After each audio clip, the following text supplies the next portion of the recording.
Good evening. It's 5:30 and I'm going to call the virtual work session to order, a discussion of the 2021 Board Annual Agenda Plan, Board Calendar. I'd like to call the meeting to order, and I'd like to call on Dr. Watts to introduce Dr. Harmon to start the discussion of the 2021 Board Annual Agenda Plan, Board Calendar. Absolutely. Thank you, President Hamada. Welcome, members of the board, staff, Ms. Holly. We are excited to be here this evening, and I want to thank and introduce Dr. Jewel Harmon, who will walk us through and help facilitate a discussion for an important part of our board governance work, which is to address the needs of our board annual agenda plan. This time, I will turn the floor over to Dr. Jewel Harmon. The floor is yours. Good evening, President Hamada, members of the board, Dr. Watts, Ms. Holly.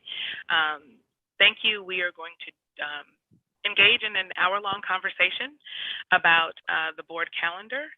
And what I will share, I'm going to share my screen, and what you'll see is a draft of topics month by month that are mostly things that we must do.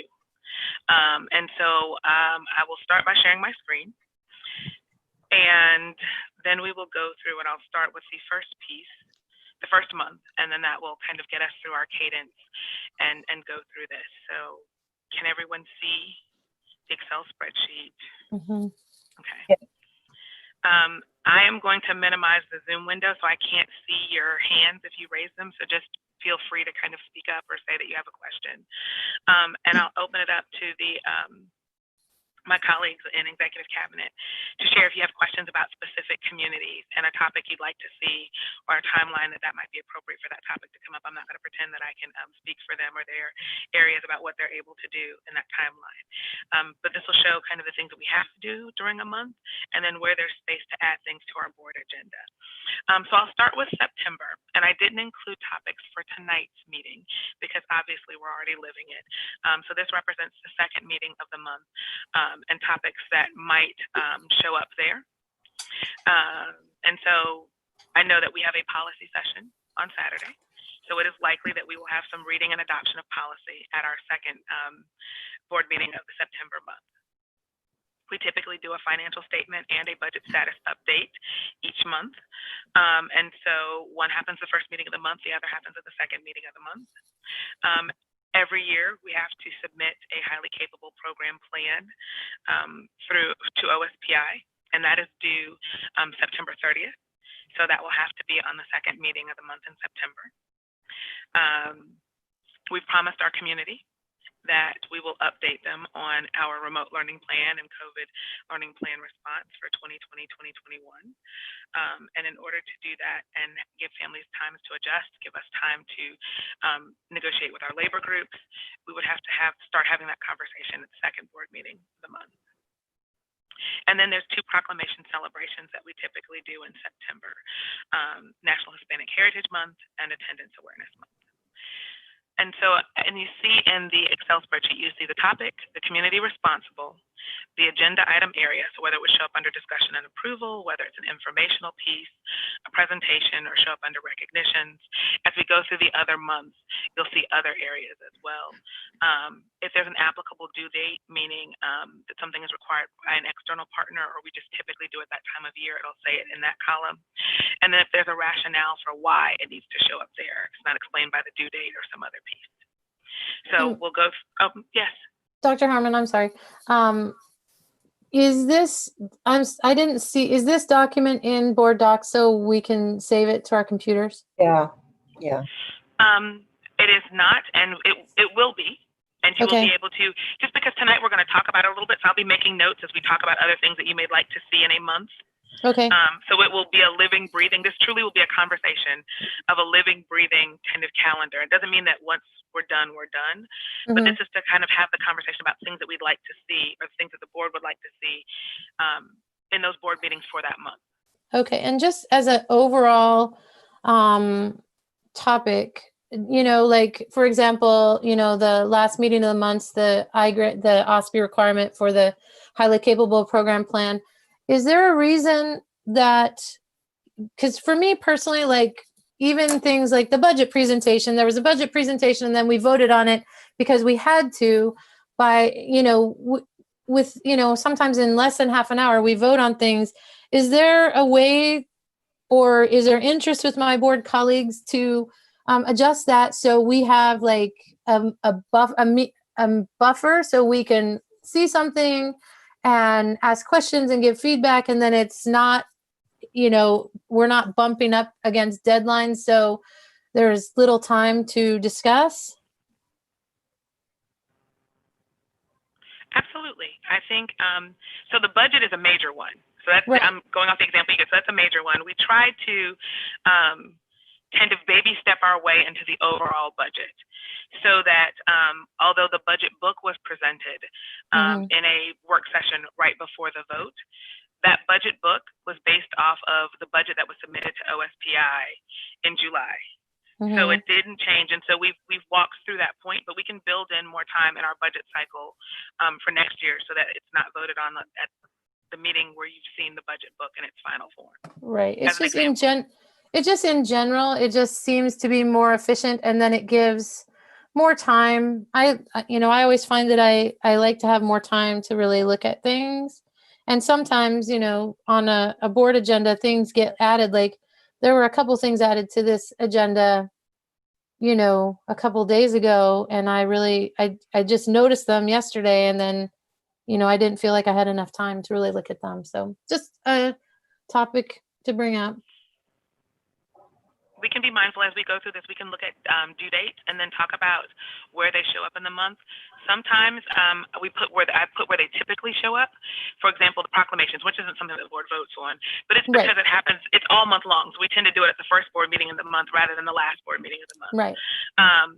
But some of those things we can talk about whether or not it should show up earlier on or not as we go through. Great. This is an unfortunate example because, like I said, tonight we're living the board meeting, so there's not a space to move it. But moving forward, we can go through in those months and see. Absolutely. Are there any other questions about the September meeting, the second meeting of the month, and topics or? Dr. Harmon, first of all, thank you for doing this. This is going to be a real aid to me, being my first year on the board. But I was wondering on the proclamations, which are all fine, how does a school district decide? Is it a national thing that proclamations are declared to the National Organization of Schools, or how do they determine that? I'm just curious. I would say that it's, having worked in a couple of school districts, it's a formal but informal process, if that makes any sense. So sometimes it's a nationally recognized holiday or celebration, and then we'll make a declaration. Sometimes there are things that are of regional value or community value that are added. Typically, we stick to things that are nationally recognized, have regional symbolic awareness, and although some cultural significance. Yes. I think that was what we talked about as well. But is it aligned with something nationally, or we just develop for ourselves? I'm curious. They typically are nationally recognized. It doesn't mean that every school district celebrates it, but they typically are national holidays or recognition dates. But that does not mean that we would have to limit something to something if it's not nationally recognized, or a national organization did not call it that particular date or thing. Director, How do we get? I'm sorry. Director Bowen had asked long ago when we first met about having, rights of the native lands before every start of our meeting. What would that fall under? Just something we would decide to do as a resolution every time if we decided to do that, or? I don't believe that it will require a resolution. I think that would become part of the board protocol for our meetings. Okay. Similar to the way that we have a protocol for regular meetings around saying the Pledge of Allegiance and other statements. And I think that's where that would fit.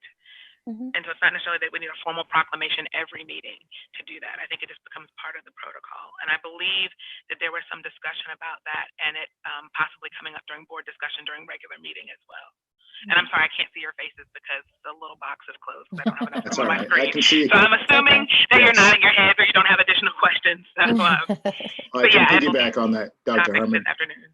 Absolutely. We did have a brief conversation, and I would just welcome a review of my most recent weekly update, which will provide some context about the decision that I think is important for us to have as a board.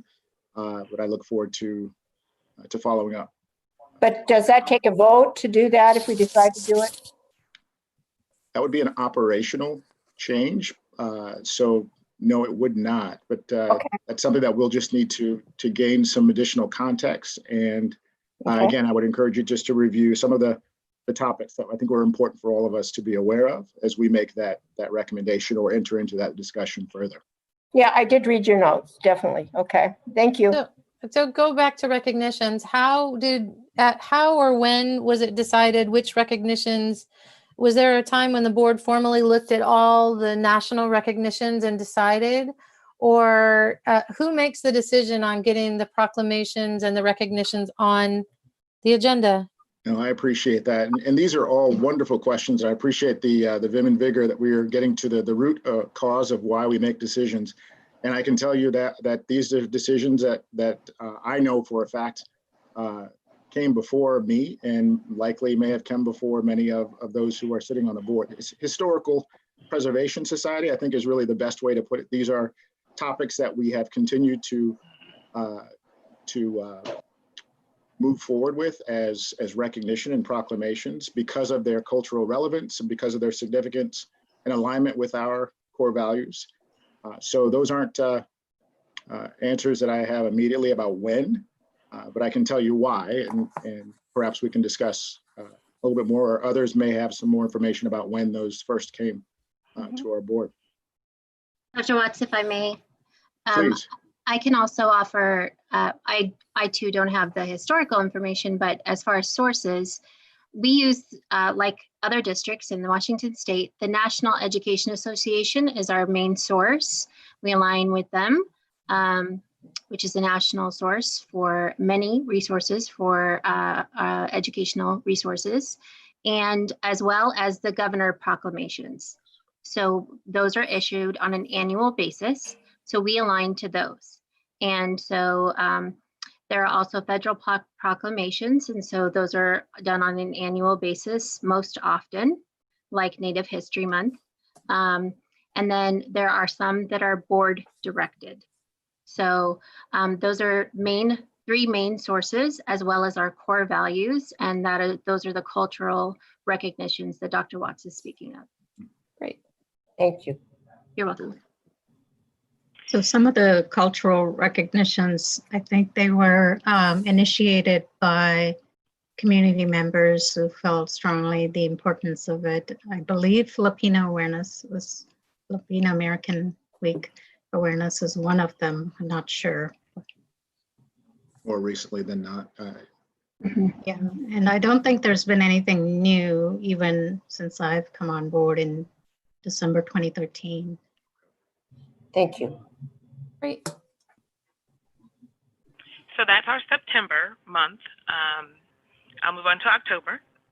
So here are the things that, based on where we are with our district, things that we put into place that would need to happen in the month of October. So we would need a bond sale resolution, because I think, I believe Executive Director Rarick, as well as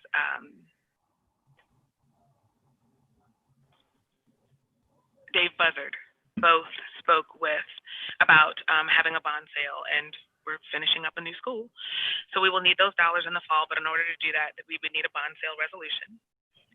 We typically have a public hearing and presentation to the board about the plan, the capital facilities plan around that bond sale update. So that would happen. Typically it happened in a work session. It doesn't mean that it has to happen in a work session, but that's where it would typically happen.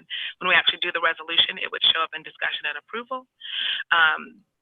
And so if that's going to happen and we need those dollars in November, then that bond sale would typically start to happen in October. I mean, that conversation would happen with our board in October. Again, our financial statements, budget status update always happen. We typically do a student demographic enrollment update in October, mostly because that's when we do our first official count for the state and federal government. So we have a good handle on where we are with our enrollment, and we compare that to previous years and maybe make some connections with what that might mean for our financial update as it relates to student count. We do our quarterly discipline report, quarterly safety services reports, and then a series of proclamations and celebrations and recognition for the month of October. And so those are the standing agenda topics for October. I think that's also a great example about how many proclamations come from different places, because some of them are school related, some of them are culturally related. And then I think my LGBT is new. I don't think that's been around for a very long time. I think that's one of the newer ones that have been added. But yeah, that's a great example of the different, all the different ones and the different places that they may come from. And if they happen to be a recognition that is just a week, where it shows up in the board meeting or which board meeting it shows up on depends on where the week falls. So if it's a week that falls near the end of the month, we'll usually do it at the first board meeting. Or if it happens to show up early in the following month, we'll do it at the last meeting of the month prior. Good.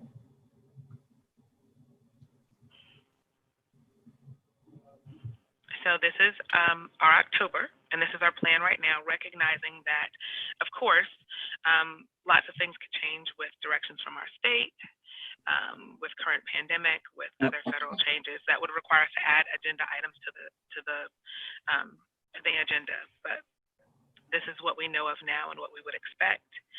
And I don't want to push, but I will remind that this is an opportunity also for the board to consider things that they'd like to hear more about, and then we can talk about where they would fall in the calendar as well.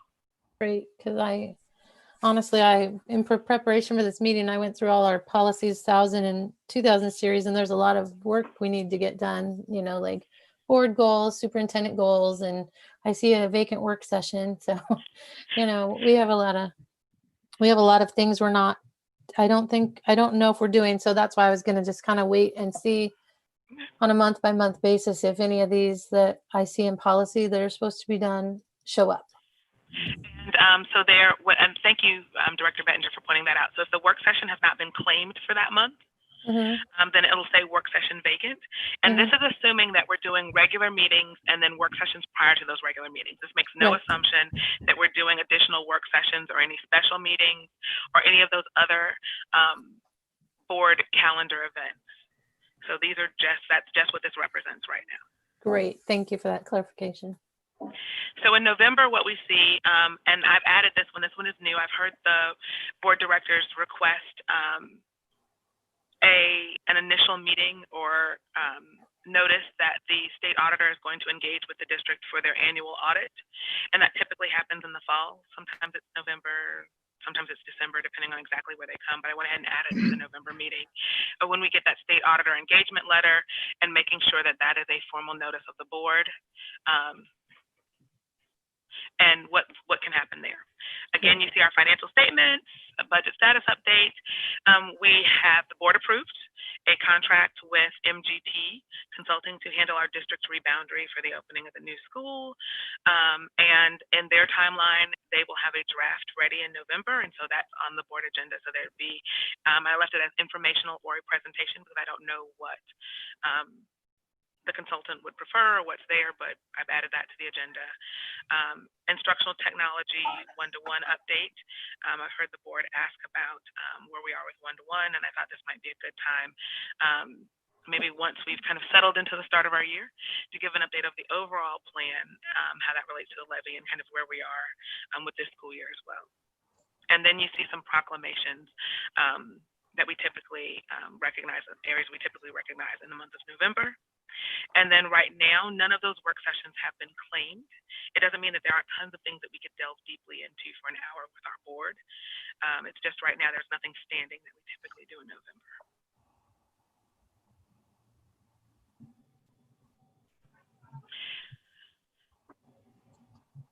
So sorry, I forgot to point out one significant thing that's also important about November. November is one of those months that I really try hard when we're in executive cabinet and trying to plan for our November board agenda.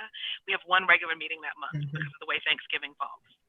So this doesn't seem like a lot of information right now to handle if we're thinking about 2 meetings in a month, but when you think about all of this happening in one meeting, it starts to get very, very tough to handle. And then the same thing happens with December. So you see that we have our year-end financial update.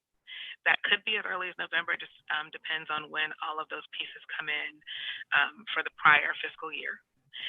We do our budget status update. We also do the reorganization of the board of directors for the beginning of the next calendar year. And then our 2 proclamations and recognitions. And that is the first meeting in December is our only meeting due to our Christmas New Year break. And so January shows up rather quickly because although it's the second Wednesday in January for our first meeting, because of that prior break, all of those topics are prepared probably in December very early. And so what you'll see is policy updates. I put in response to COVID, but it may be other pieces. I put them on discussion and approval. So occasionally you'll see kind of policy pop in here just as a standing topic. I know that's priority of the board. By this time, we're hoping that WASD will have those updated as well. So there may be new ones related to COVID. Financial statement, again, budget status update, another boundary update for school operations with the consultant, because they'll be nearing the end of their contract and they'll be approaching a final report for the district. Historically, we've done a mentor program presentation by one of our mentor groups because it's National Mentoring Month. So I put that there under presentations as well. Again, our quarterly discipline and safety services reports. And it is possible that the final report will be ready by January, and it might extend a work session for that, depending upon the timeline of the consultant. So I put that there and reserved one of the work sessions in January for that, just in case.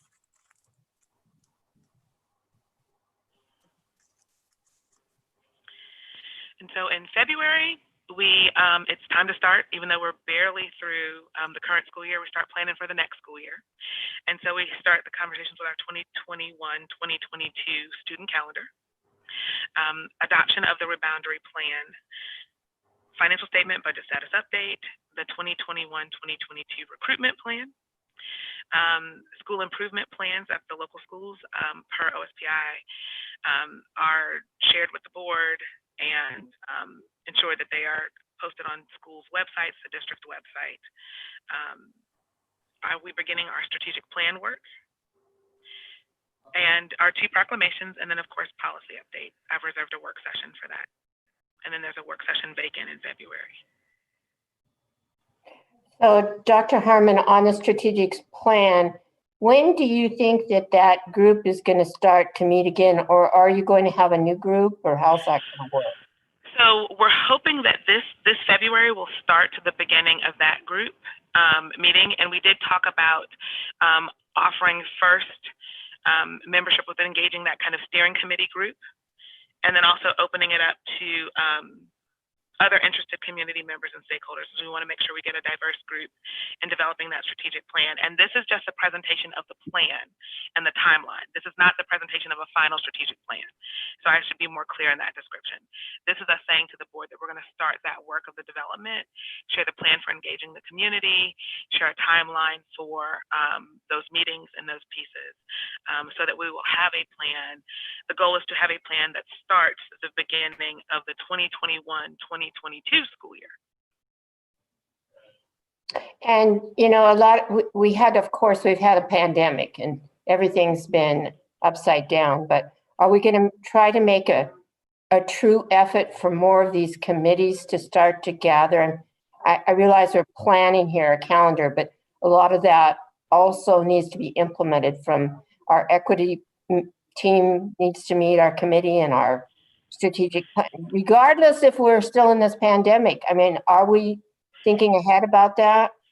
We actually did. We were having conversations about what this could look like, and not even just the pandemic. I hear that there are very strong rumors and beliefs that we're going to have a snowy winter. And so that may mean that with inclement weather, it's best that we meet apart and not in person. And so what the spring gave us was a good opportunity to start testing that. And so there's no reason why we can't continue to engage using tools like Zoom and like Teams to start having these committee meetings. And although we're in a remote learning environment, both the federal government and the state have encouraged us to try to create as much of a normal school year as possible. And that would mean engaging our community in those community engagement activities. Thank you. So that's what the strategic plan presentation is in February, to say that we're starting to engage in that heavily, and that'll be the work. And we waited until February because we know that the community will be heavily involved in the boundary conversation, and that will be closing up then. So that'll give an opportunity for additional community engagement. So when we move on to March, again, standing items, financial statement, budget status update, nutrition services update, because as we prepare for our 2021-2022 school year, we want to talk about the CEP plan, the impact of COVID on our nutrition services program, and talk about the new law that shifts how our district and all districts across the state will participate with CEP and what that means for Kent School District. Our standing proclamations, and then we will, of course, begin our fiscal year 22 budget planning kickoff with a work session in March. And then there's a vacant work session. In April, again, standing budget pieces. We'll also have a presentation about the COVID impact on our budget as we, again, continue that conversation for planning for fiscal year 22. Strategic plan update of where we are with committee meetings, progress that's been made, again, with the goal to have a completed plan ready for August, start of the 2021-2022 school year, our standing proclamations, the inclusive ed program update, as a work session, and then again, it's budget season, so budget work session.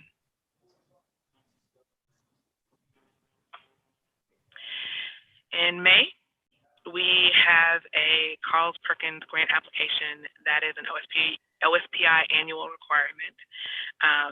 Same thing with the career and technical education report, and our standing financial statement, budget status updates. This is also when we do our national board certificated teacher presentation and recognitions, our standing proclamations. Around this time, although it may be as early as April, could be as late as June, state auditor tends to leave and we'll need an exit conference work session for that. And because it's budget season, budget work session. Sorry guys, there'll be a budget work session probably every month between March and June.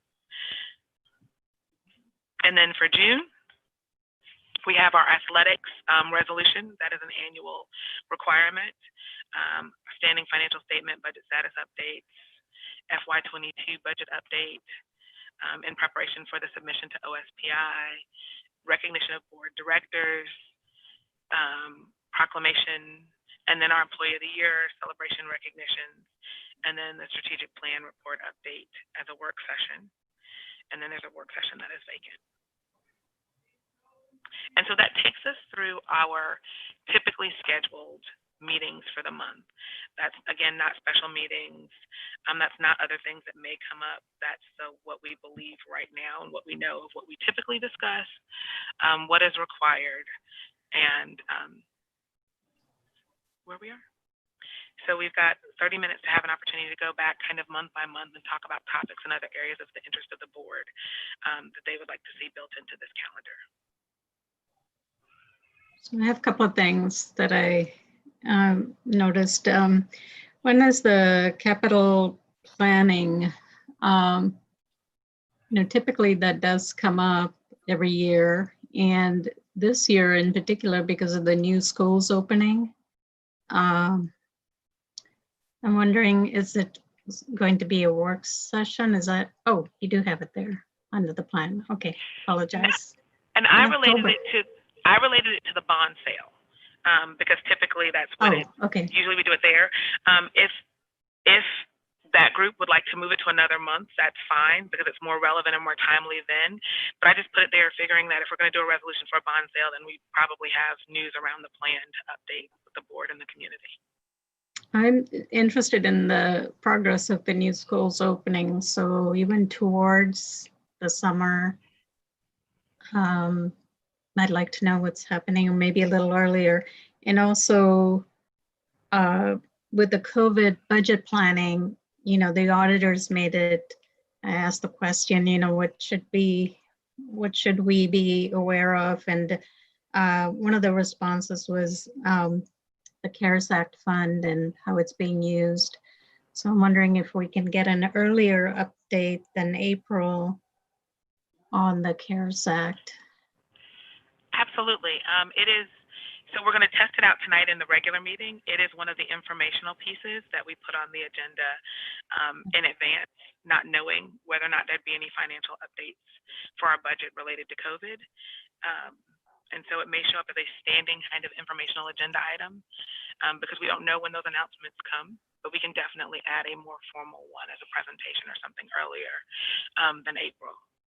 I have a question also about the CARES Act. Do we have anywhere scheduled for any community input on how our community and stakeholders would like to see any of that money spent? So we do not.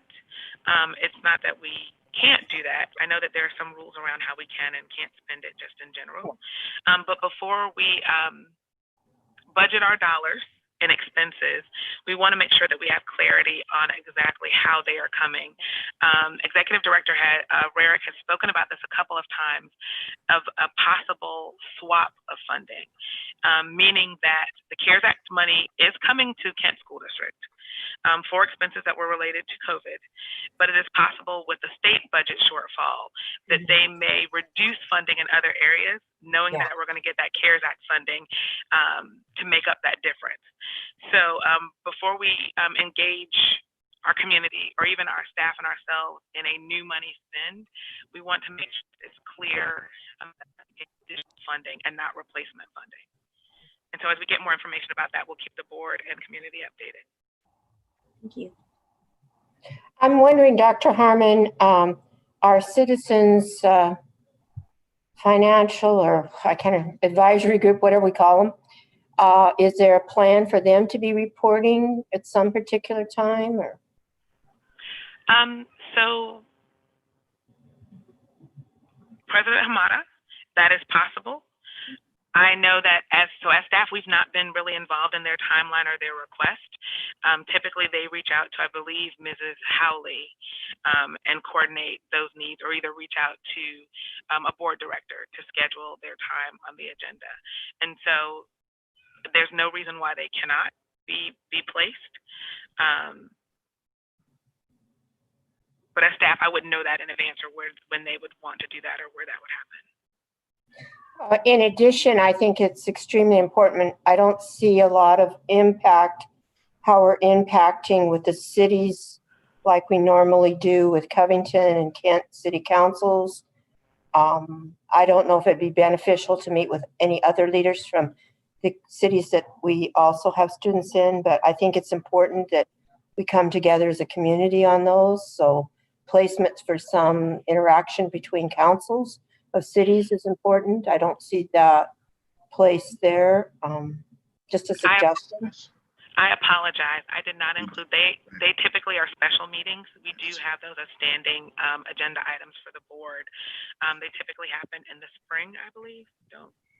Yeah, and it's not always set because they have to schedule all of the council members. So I don't know how many times it changed the last couple of years. Right. But they tend to be special meetings. They don't take the place of one of our regular meetings. Okay. Which is great because we have lots of things to discuss, but they tend to be special meetings. Thank you. So in looking at some of the policies that had deadlines, we're supposed to select 2 student board representatives. And so in January, we should have both, a junior and a senior selected so they can start from February to July. And then in June or July, we have to select the ones that start for August and January. We also need, to set long and short-term goals. We need to set board goals,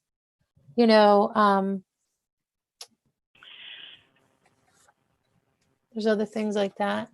Some of that is happening, right? On the I think it's already, 16th. yes, Yeah. I believe that much of what you Okay. just mentioned, I believe is already either Okay. scheduled or being scheduled. And that's a great segue into our ongoing work. I think what we're seeing now, this is the schedule that sets up our, what I would call our garden variety common Right. discussion items for the board. But there, as you know, are items that come up early and often.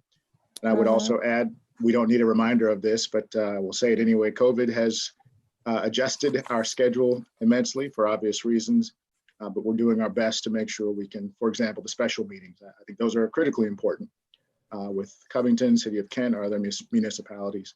We'll continue to work as carefully as we can to be safe and to help inform you, our board, and support our cities and municipalities. Thank you for that. I think it's helpful too for me. Like, I really appreciate Dr. Harmon putting this together, and this is probably something that gets put together every year. But as we move forward too, when we're talking about things, that are special meetings and stuff like that, rather than having two separate calendars, how has it been done before? I would ask Director Vengadaslam or Vice President Daniels, with a calendar like this, do you also add in some of those things that end up being special meetings so it's all in one place, like, the board goals and the superintendent goals and superintendent evaluations and Yes. We would So add it's it all all. in- We would work add on it. it over. Go ahead. Go ahead, Denise. No, it's a living document. So as we had new things added, we would add it to the existing calendar. Okay, great. So what we do is we look at last year's calendar, and Ms. Holly would put down all of the presentations and requirements that Dr. Herman just went through on that calendar. And then two board members would meet and kind of discuss what are the things that the board in general would like to see. So that would include the goals, the calendaring, all of those dates. And then we would bring it to the whole board and discuss it. That's how it's been done the last 2 years. But this particular school year, this past year, we were waiting for the new board members, and then, and then COVID hit, and so there were delays. But typically, yes, we get together over the summer, and so we have a draft over the summer, and by fall, it's done. So, like some of these policies, once a year, the board shall issue a report to parents and present it in a public meeting regarding the following: district-wide school level performance improvement goals, student performance relative to the goals, district and school level plans to achieve the goals, including curriculum and instruction. So was that on the calendar? It is. Hold on just a second. I want to go back to Because it's called something different than what I see. It's a school improvement plan. So although it happens a couple of ways with that, but typically the school improvement plans are the school version of that. So it talks about student performance, taking it from the district level down to the school, and then talks about the school's plans to adjust to support. They typically, the school improvement plan is developed with that school leadership team and community involvement for that school. Okay. And they are done annually. Okay. And they're posted so that Okay. people can they have to be see posted on the them. website. They have to be posted on so school people industry. can- Yes. Right. Yes. Okay. And so that's why I should have been a little more clear in that. I didn't relate it directly to policy, but it is an annual reporting requirement. Right. Yeah. I'm just trying to just make sure too, as we're going through, because, as I read these policies, they're all written in the best interest of students and involving our community. Also, that policy 2004 says the board shall annually establish district-wide graduation goals and direct each of the district's high schools. So is that also part of the school improvement plan? No, that is typically done when we do our policy updates at the fall with adjustments to our 2410 policy. Okay. Because that's policy 2004. So, because I see that. So then the The curriculum committee, that's a 3-year staggered terms. That's something that's supposed to be done annually. Policy 2020 and procedure. So is that on here too? Like how is that all? Some of this stuff I don't, there's a lot of deadlines and a lot of annual things. And I guess I'm struggling to see where they are included in our calendar and where there's a grand plan that collects all this and shows that it's being done. So as curriculum committee when curriculum committee meets, it's not a regular board meeting Right. topic or presentation in that way. But, and I apologize, Ms. West had a delay, so I don't want to obligate what T&L can do or their timeline. I'm here. Oh, I'm sorry. I can't see anything. I don't know. I'm like, Sorry. Thank you, Danelle. I'm here. So your question, I just want to make sure I appropriately respond to the question, is around when do we typically schedule curriculum adoption? No, it's the appointments. It's supposed to be they're appointed Okay. and approved. It's supposed to be they're appointed. It says policy 2020 says they're appointed by the superintendent and approved by the board on staggered 3-year terms. So I'm assuming that a staggered 3-year term means that at least every year or other year that happens. And so I don't see that on there, and I've never seen it happen, I don't think, in all the time I've spent coming to board meetings. So I'm just... It did happen, Michelle. I think the change was that it used to be board members would nominate the individuals. And I think a couple of years ago, it changed to the superintendent and then approval by the board. And in fact, Ms. West asked the entire board to nominate, and no one brought forward anyone to that committee. And so I think that's when some folks got appointed to that. Okay. Yeah, because it says it's, yeah. So this actually is the beginning of my 3rd year. So I think that this is something we could easily get scheduled and just have this as a regular cadence on the board agenda. So I don't think that that's something that we can't continue, like just add on the agenda for board approval. Right. Yeah. So as we're looking at this, it's an opportunity, I think. And, again, when we talk about our core values of excellence, equity, and community, I think that community, gives that opportunity. There was another one, log 1610 conflicts of interest log that has to be submitted annually, or when a new director assumes office, that the board will be informed. And so that's policy 1610. So again, doing our work in public, is there just a time when that annually happens? Did I miss it? So that one is specifically related to when new board members join. And so it was a declaration of new board members and any conflict of interest. And so it's not done annually, it's done when there are new board members joining the board. No, it also says annually. It says annually. It's in there. The word annually is in. It's annually, or when a new director assumes office. And so we can add that to part of the reorganization of the board in January. Okay. As part of that formal piece. Oh, great. And then we can develop a log or either list our contractual companies and vendors.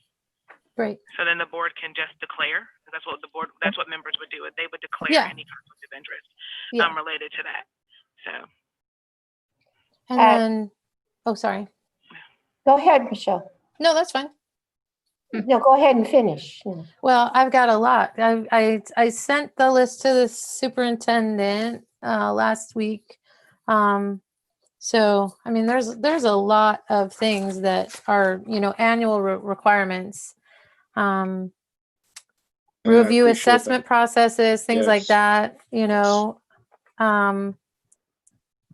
just, policy 2106, annually on or before October 1, the superintendent will determine if the district is in compliance with the following program requirements. And then there's a long list. And so again, if that's probably on there and I just don't know what it's called, but it's about safety and instructional practices, basic instruction, so is that what we're going to be talking about, the minimum basic education? Is that what we're voting on That's part of one tonight? of them.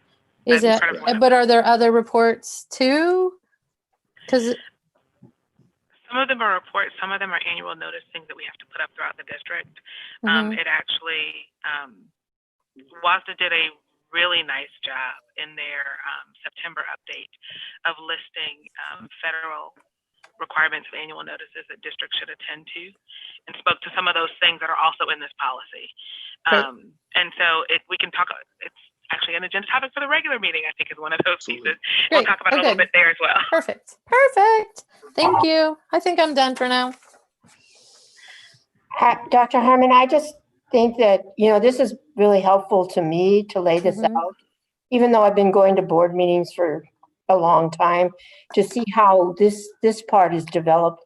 And I'm wondering if we ever have any new board directors in the future that before they take office, they could sit down or do it virtually if that's what we're doing, and kind of go over this to have a better foundation when they hit the ground running with all this. I think it's just a strong suggestion that I think it would be helpful. So if somebody wants to make note of that, I mean, I just Yeah. think the better prepared we are when we get into office. Yeah. I thought I was prepared, and I'm finding out I really wasn't prepared. We have a No. policy for orientation and a procedure, so that would probably be easy enough to add to that. Yeah, we do have that, and I think the practice is what we are going to be better. I've spoken with each of our school board directors about this very process, and obviously you don't know what you don't know when you're entering into any new environment. And so our goal now is to provide you with a high level context in this presentation, so you can see how as a phrase goes, how the sausage is made. And that is, in fact, part of our process. It doesn't mean it's the best or the only way to do it, but it does mean this is how we've arrived at scheduling our various work sessions, presentations for our board meetings, and we certainly value your input. So we'll continue this process as we go forward. Yeah, it is important. And, sometimes, being honest, sometimes we do these high level overviews and then we never seem to get the time to really dig in. So, I just think that's something to keep in mind as we move forward. Thank you. I will say the thing that is most likely to change as we go through this year is that there will not be vacant work sessions. Yeah. There will be fierce competition Sure. among executive cabinet members for work session time. Trust me, as time goes on. And as some of you all know from years past, we add additional ones. So while they are vacant right now, they will not be vacant as the year goes on. They will fill up rather quickly. And they're Yes, just, we have to add our board superintendent governance team meetings Yes. that usually happen quarterly, Yes. along with our goals and Yeah. board evaluation, all of those things. So yeah, it'll Yeah. be going fast. Yep. I do really appreciate this. It helps connect the dots. A lot of this stuff is starting to make a little bit more sense to me. So I appreciate all the time today doing this. So And I do want to say about the school board, the youth on the board. yeah, I just want to make sure we give credit to Miss Laramie. She did find someone for us, and he was ready to go. he was. But I think the issue was, again, the COVID thing hit, and that was in February. I think we were finalizing it, and but it just didn't happen. But she And did have someone, and very good. And Maya and I actually had, during our tour up at, when the kids went up to Olympia, we sat down with him and he was a delight. Well, all the candidates there were wonderful people, but he wanted to go on to be on the board, and he would have been an excellent person to take on that. And I believe he's a junior, so maybe he could be interested this year. I don't know. Yeah, we should. It would be nice to have someone for this period of time through from now through January, and then the new would take over in February. I think that's probably one of the things we need to revisit, though, because, you know, in thinking about the communication from our last student, one of the biggest challenges was the frequency of meetings and the length of meetings, because they are students. And so trying to figure out how best we can support them, whether they should be required to come to all of the work sessions, or maybe I think that's something that we really need to figure out a little bit better, because I know that was a huge challenge, you know, thinking about our students who are participating. That's great input, Vice President Daniels. Good thinking. Yes, thank you, Vice President Daniels. The procedure, if you recall, was actually written by our students in our inaugural year. And so we've learned a lot after having our first student on the board. And I think that revisioning of what that could look like and what we know now, especially in these times, would be a great opportunity to take that input and best we know practices after having lived it, to adjust with that feedback and what we know now. So taking student voice and then adjusting that. And Ms. Happy to reach Laramie, out. how did that actually take place? During some meetings with the kids, or? So we have been recruiting from our students on the board, from our Student Leadership Advisory, which has evolved into our Superintendent Leadership Council. And we have also paused that, all of our leadership councils with the superintendent for the month of September. We are waiting because we wanted to focus on teaching and learning, and allowing all of our principals, teachers, and students to focus on adjusting. This is new for every one of us, and we were not going to take time away from anyone. The anxiety level is high, and we recognize that. From our kindergartners, our pre-K students, all the way through our most seasoned teachers and principals. No one has experienced this before. And so we were not going to place that extra on anyone else, during the month of September. So we even adjusted our meeting schedules for some of our cabinet meetings and other meetings that could wait, so we could focus on teaching and learning. And that was a decision that Dr. Watts made over the summer. And so that information is on our website, and we'll reconvene later as we get later into this quarter and decide what's best. But right now we just need to focus on learning, on teaching, and on health and safety. Yeah, I could see that.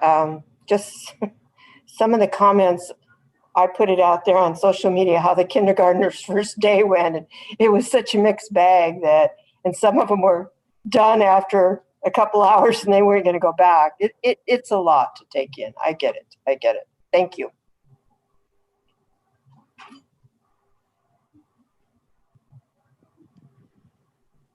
Are there any other questions, feedback, or follow-up?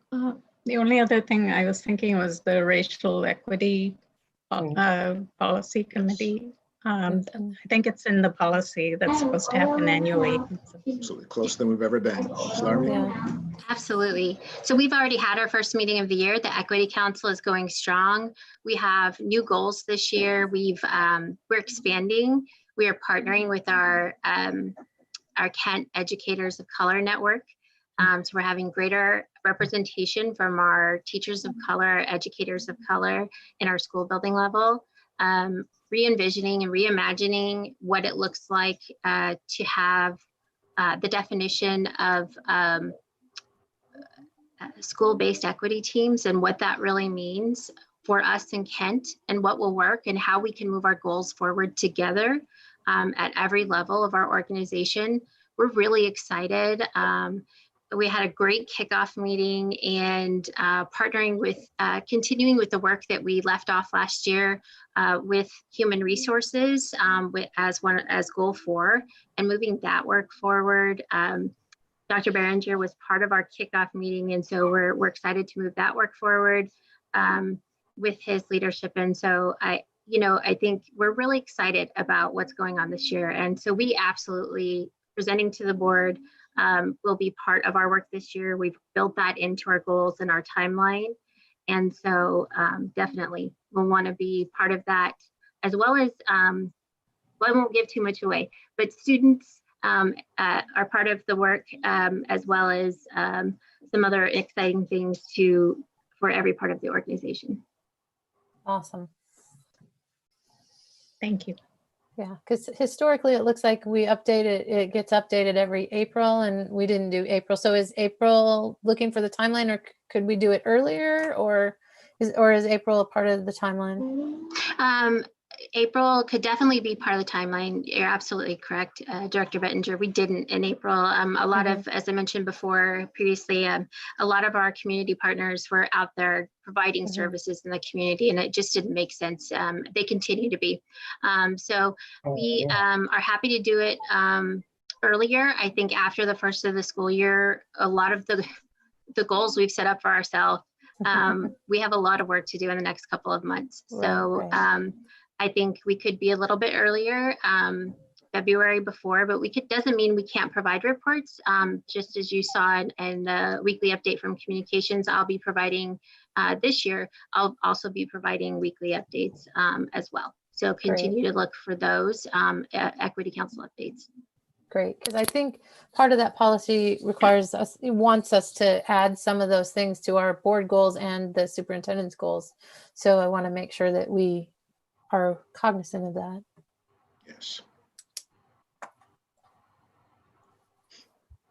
I just have a news flash.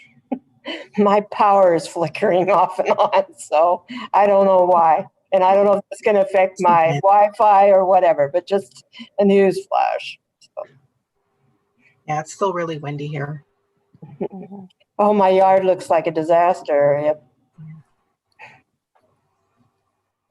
Okay, it's 6:26. Yes, please. Any other?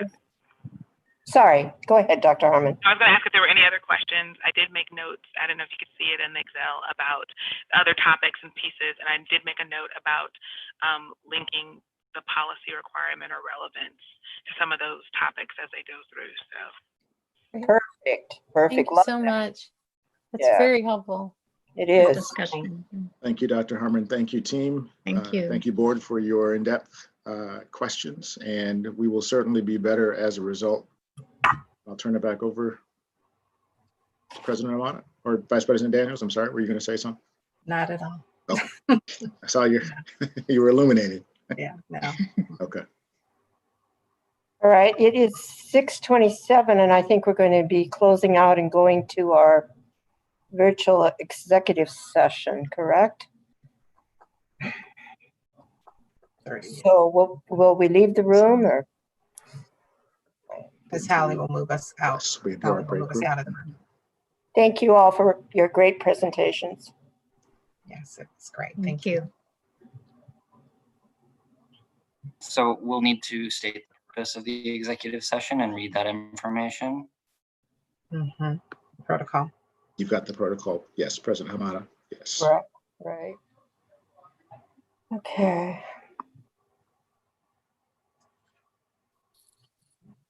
Before we leave, it should have happened before we left. Yep. So we got to go back. I've got you coming back in, sorry. Thank you. No, it's okay. We've got to wait 42 seconds and then I'll move you again. So President Hamada, if you want to go ahead. President Hamada is not in the room. Yeah. Oh, and we still have 2 minutes. We're fine. We still have a couple minutes. Yeah. We're okay.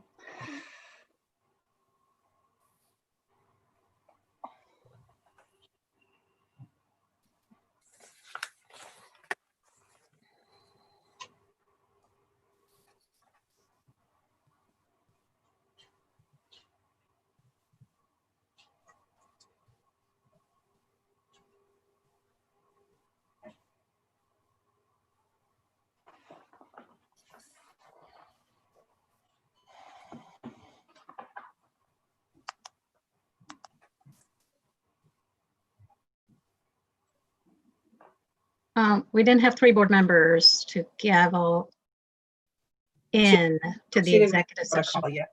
Yeah, she didn't read the protocol. I don't believe we need to gavel into executive session. We just need to essentially recess to executive session. Okay, but we only,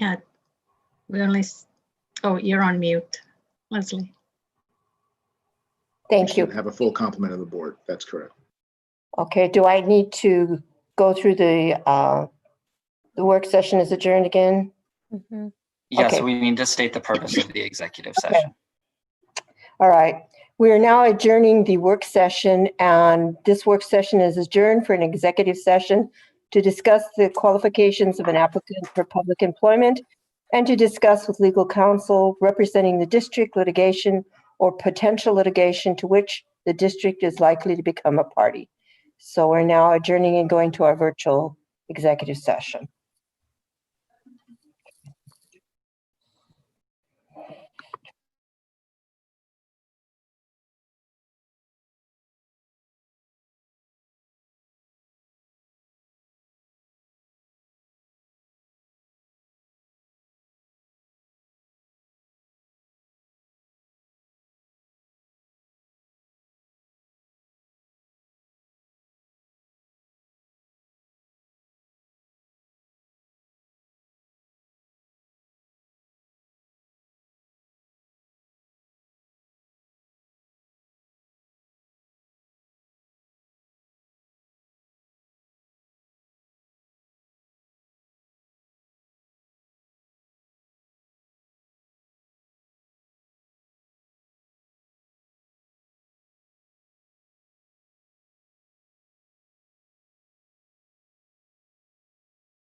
We have just concluded and adjourning our executive session, and we are now going to go into our virtual regular meeting that's scheduled at 7 p.m.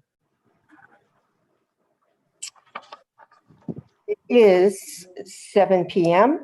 and I'm going to call the regular meeting to order.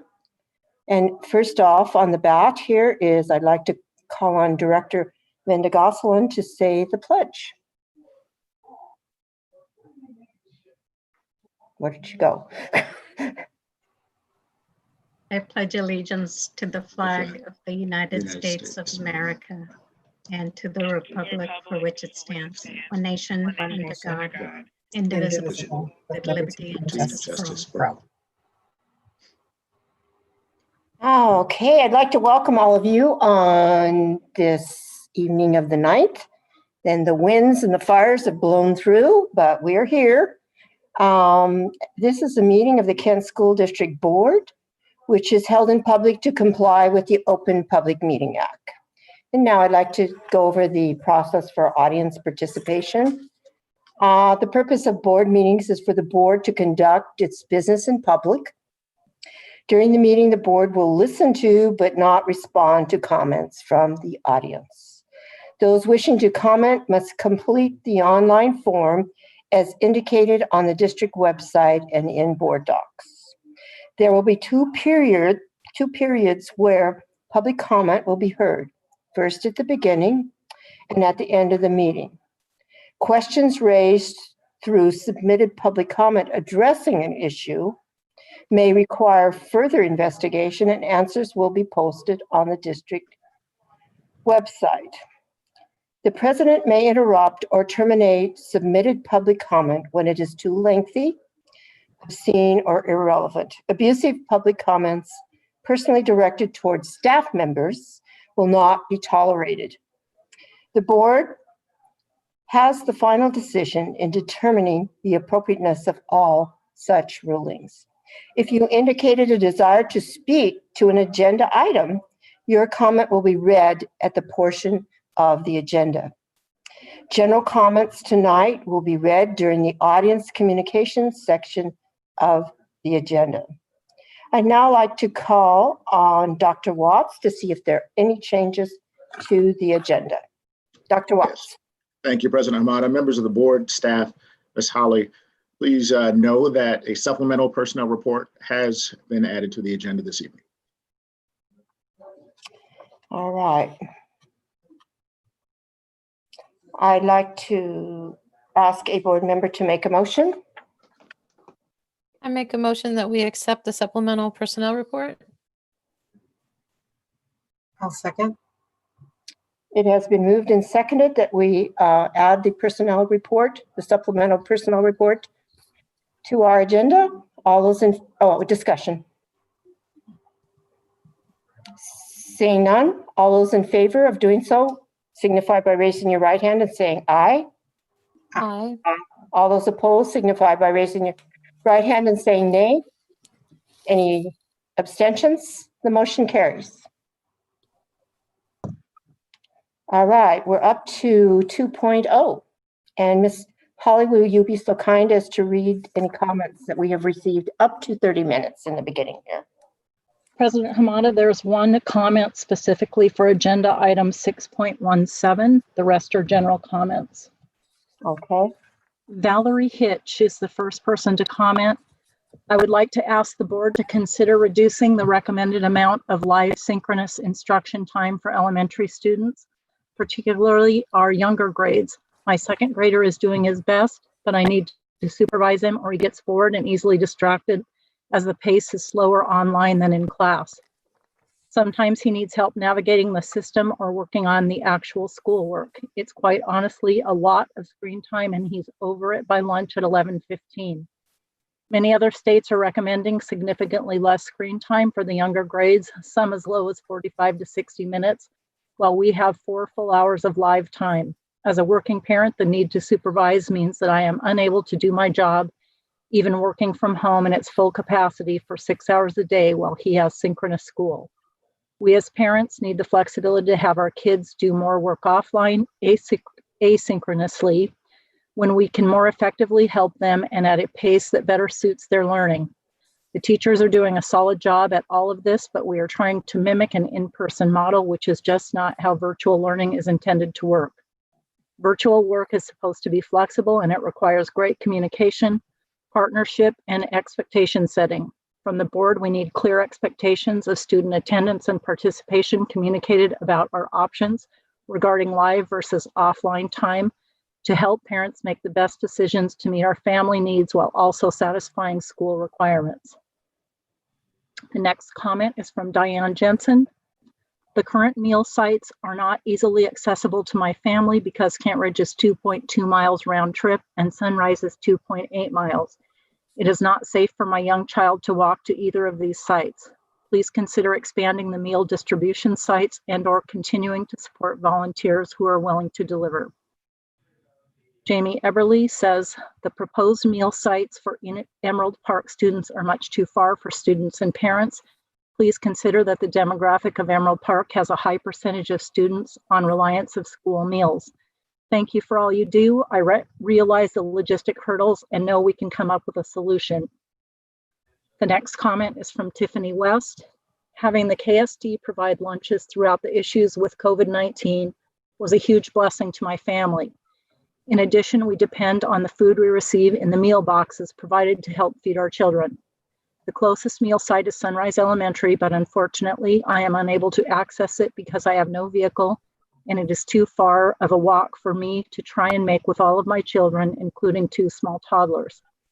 As I mentioned, we really depend on this food, so if you can help in any way to make sure we can have food delivered to our home, we would be extremely grateful. The next comment's from Shelley Bynum. To the KSD board, I steal this phrase gladly from a political campaign. We need to heal the soul of our schools now. The damage being done to our students is coming to the point of being irreparable. My child has been exposed to subpar education due to the inadequate leadership that stems from our superintendent, literally. Sixth grade started with an empty classroom and no teacher. We finally got a sub who was still a student getting her full teaching credentials. After another month of delays, they hired the sub and redistributed the children. 30 kids, many with IEPs and 504 plans in one room, and 15 kids each in 2 classrooms due to dual language requirements. Absolute nonsense. You get an F. After a face-to-face meeting with the superintendent in 2018 to advocate to get a paraeducator for my child's 6th grade classroom, we were told it was adequately staffed. The very sad part is that it took months of no responses from the principal and a serious escalation, to get a response. By the time that happened, 2/3 of the year was over. You get an F. COVID hits in March and we are locked down. Teaching doesn't begin till May and it's optional. Why was KSD so far behind in teaching compared to other schools? It's not the fault of the teachers and it's not the students. Again, it's a leadership failure. Other districts were able to pivot, but KSD wasn't prepared. You get another F. We are still in COVID. School is pushed out an extra week. You knew this was coming. Why are you not putting the needs of students first? Again, such as IBB versus bargaining over an agreement. Leadership is in danger of failing again. Are you going to continue to fail our children? And does this even cross your mind when you are extending the contract of someone who has failed so miserably? This is unacceptable. If I did this level of substandard work in my job, I'd have been fired. You have got to stop pandering to the superintendent and special interests on the board and put our children first, period. You are failing our children and crushing the soul of their education with every slow, poor, misguided decision made. As a collective board, you get a collective grade of F. Jan Baldwin said these hotspot devices are extremely poor quality. That's my edit. I have 2 in high school sharing one and they can't even get it to connect. It was never left on, so I don't know how data could have been reached. There needs to be a better solution. We can't even get it to connect to the internet and use it. This is ridiculous. Hannah De La Vega said, I am requesting a meal pickup site at Emerald Park Elementary. The current pickup sites available are not a reasonable distance to those with limited transportation. Please make this equitable for families. Elizabeth Yanez said, what is being done to support teachers and students in split grade elementary classes? For example, when a teacher has to teach math and ELA in a split class, the other grade level is released on a break. This means that those students in split classes are receiving less instruction time than their peers in a single grade class. It also seems like those teachers don't necessarily get as many breaks and are having to do twice as much work as teachers that don't have split classes. How are the principals, the school board, and the state supporting the teachers and the students to make sure that a quality learning experience is given to all? Next comment is from Heather Curl. My daughter is in middle school, 8th grade. Her laptop will not connect to Wi-Fi unless she's at the school. We've been to 2 different events, but no one can fix it. I've emailed her principal, who directed us to the website. In order to make an appointment, I need a ticket number. After several hours on hold, I still have yet to get one. The earliest appointment is October 6th. That means that my daughter will be over 1 month behind in her education. Next comments from Jamie Stanton. The board and superintendent keep saying that the education and well-being of students is so important to them. Why are we giving students hotspots that don't even last the entire day? Why are we expecting 5 to 12-year-olds to sit all day at a laptop? Where is the plan for working parents? You are all making a huge assumption people can afford laptops, people can afford daycare, people can afford to have one parent stay home. There has to be a better way. Parents that can't afford Wi-Fi are running out of school Wi-Fi on one day and having to go get it even though they can't afford it. What are those kids going to do without because the district has failed them? Next comments from Sarah McPherson. This is in regards to our kindergartner at Covington Elementary. Today was day 1 of school, and so far she needs a lot of prompting and help to access the technology. Her teacher is wonderful and kept the children engaged, singing, dancing, and on task. This afternoon, we did independent work out of a binder the teacher provided. She cannot do this without someone helping her understand the directions. This won't be a problem while I'm able to stay at home with her, but once I go back to work, I have no clue how this will work for us. Her older sisters have school also. We can't expect them to do both. We are also still waiting on the district school to respond about getting her a laptop. I have emailed them twice, called 3 times, and yet to get a single response.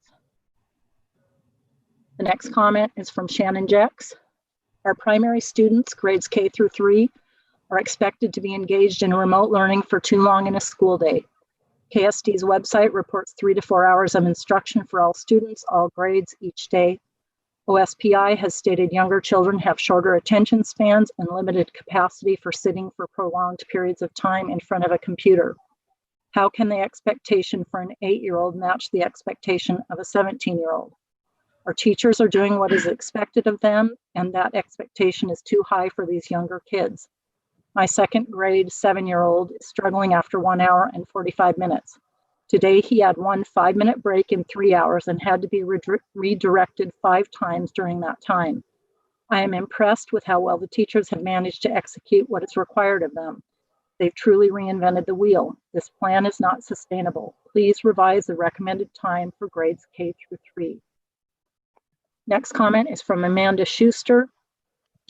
The district's meal sites are not accessible to many kids at home. Our address does not have an easily accessible location, and the lack of locations leads to long lines out to the road that are dangerous. Next is from Crystal McDonald. My 1st grader is required to attend a Microsoft Teams meeting from 8:30 to 1:30, followed with an additional 100 minutes of work. He cannot focus, pay attention this long, and is struggling. I am struggling. Other districts have much shorter Zoom Teams meetings. Why does our district have this kind of a schedule for 6-year-olds while other districts are offering shorter schedules? Next is from Krista Kenning. Going into this remote learning year, I can say that most of us, if not all of us, expected hard and near impossible schedules. There is no way to make this schedule easy. However, it seems to me that this schedule has gone past impossible and into full-blown unicorn schedule. Elementary school students are online 4 to 5 hours per day, which is completely opposite to what all the professionals say. Students at the same school have completely different schedules, different lunches, breaks, blocks, and end times. There are no recorded sessions available.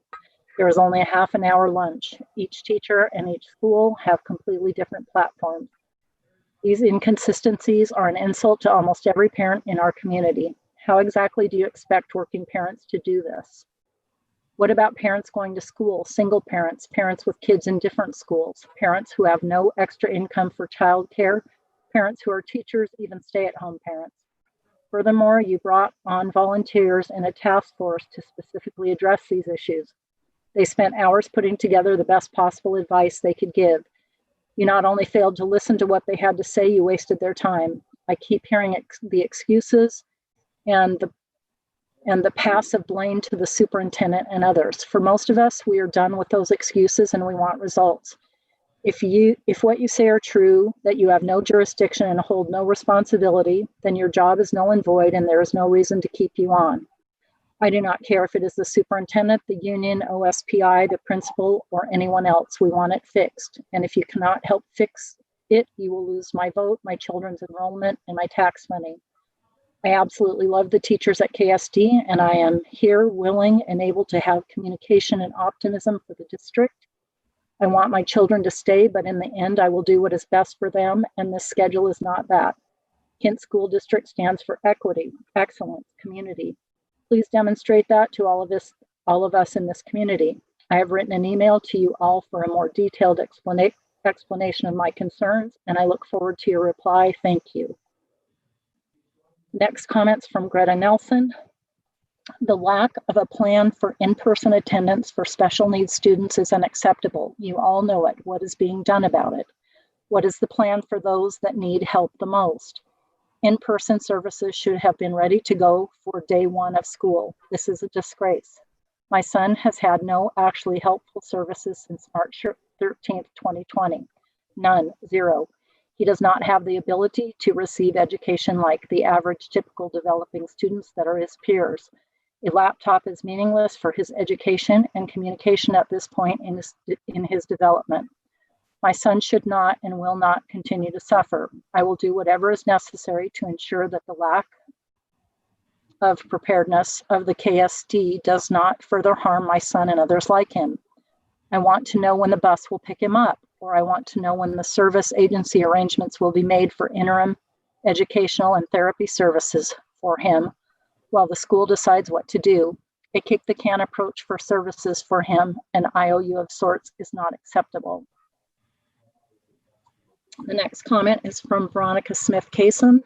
Hello, my name is Veronica Smith-Cason, and I'm a parent and community member in KSD. My theme for this comment is equity.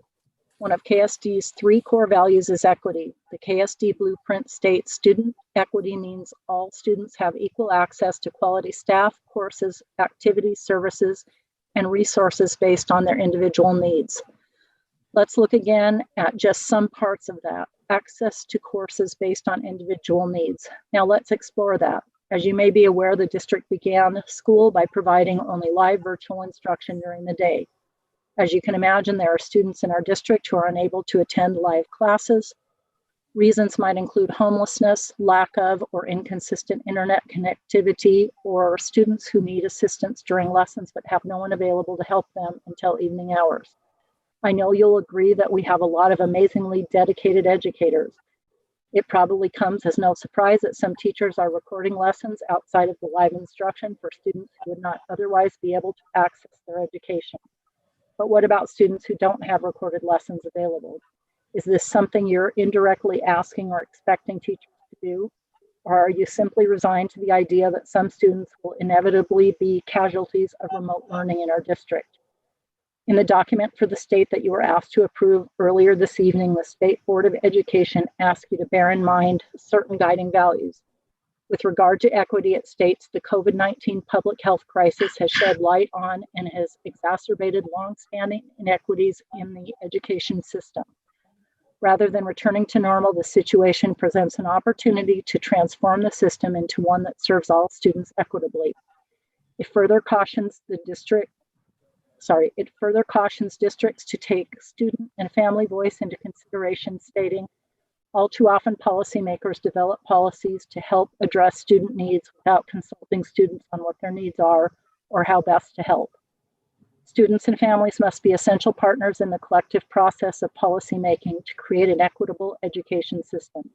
And so I ask you, to what extent have you ensured that the district takes into account student and parent voices? And can you honestly say that the district is doing all it can to ensure our students have equitable access to learning? No doubt COVID has made educating students complicated, but district leadership disregarding the needs of students who can't access live instruction is abject failure of responsibility.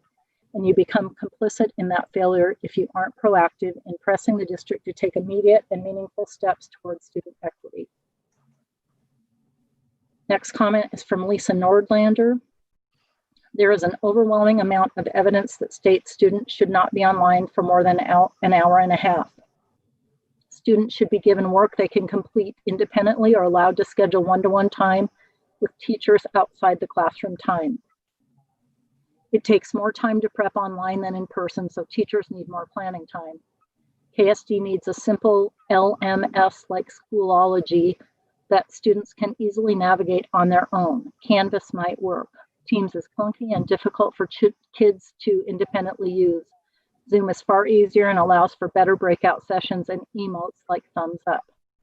The Zoom link can be put right into the classroom on Schoolology and perhaps Canvas, so students can click and it opens the meeting right up.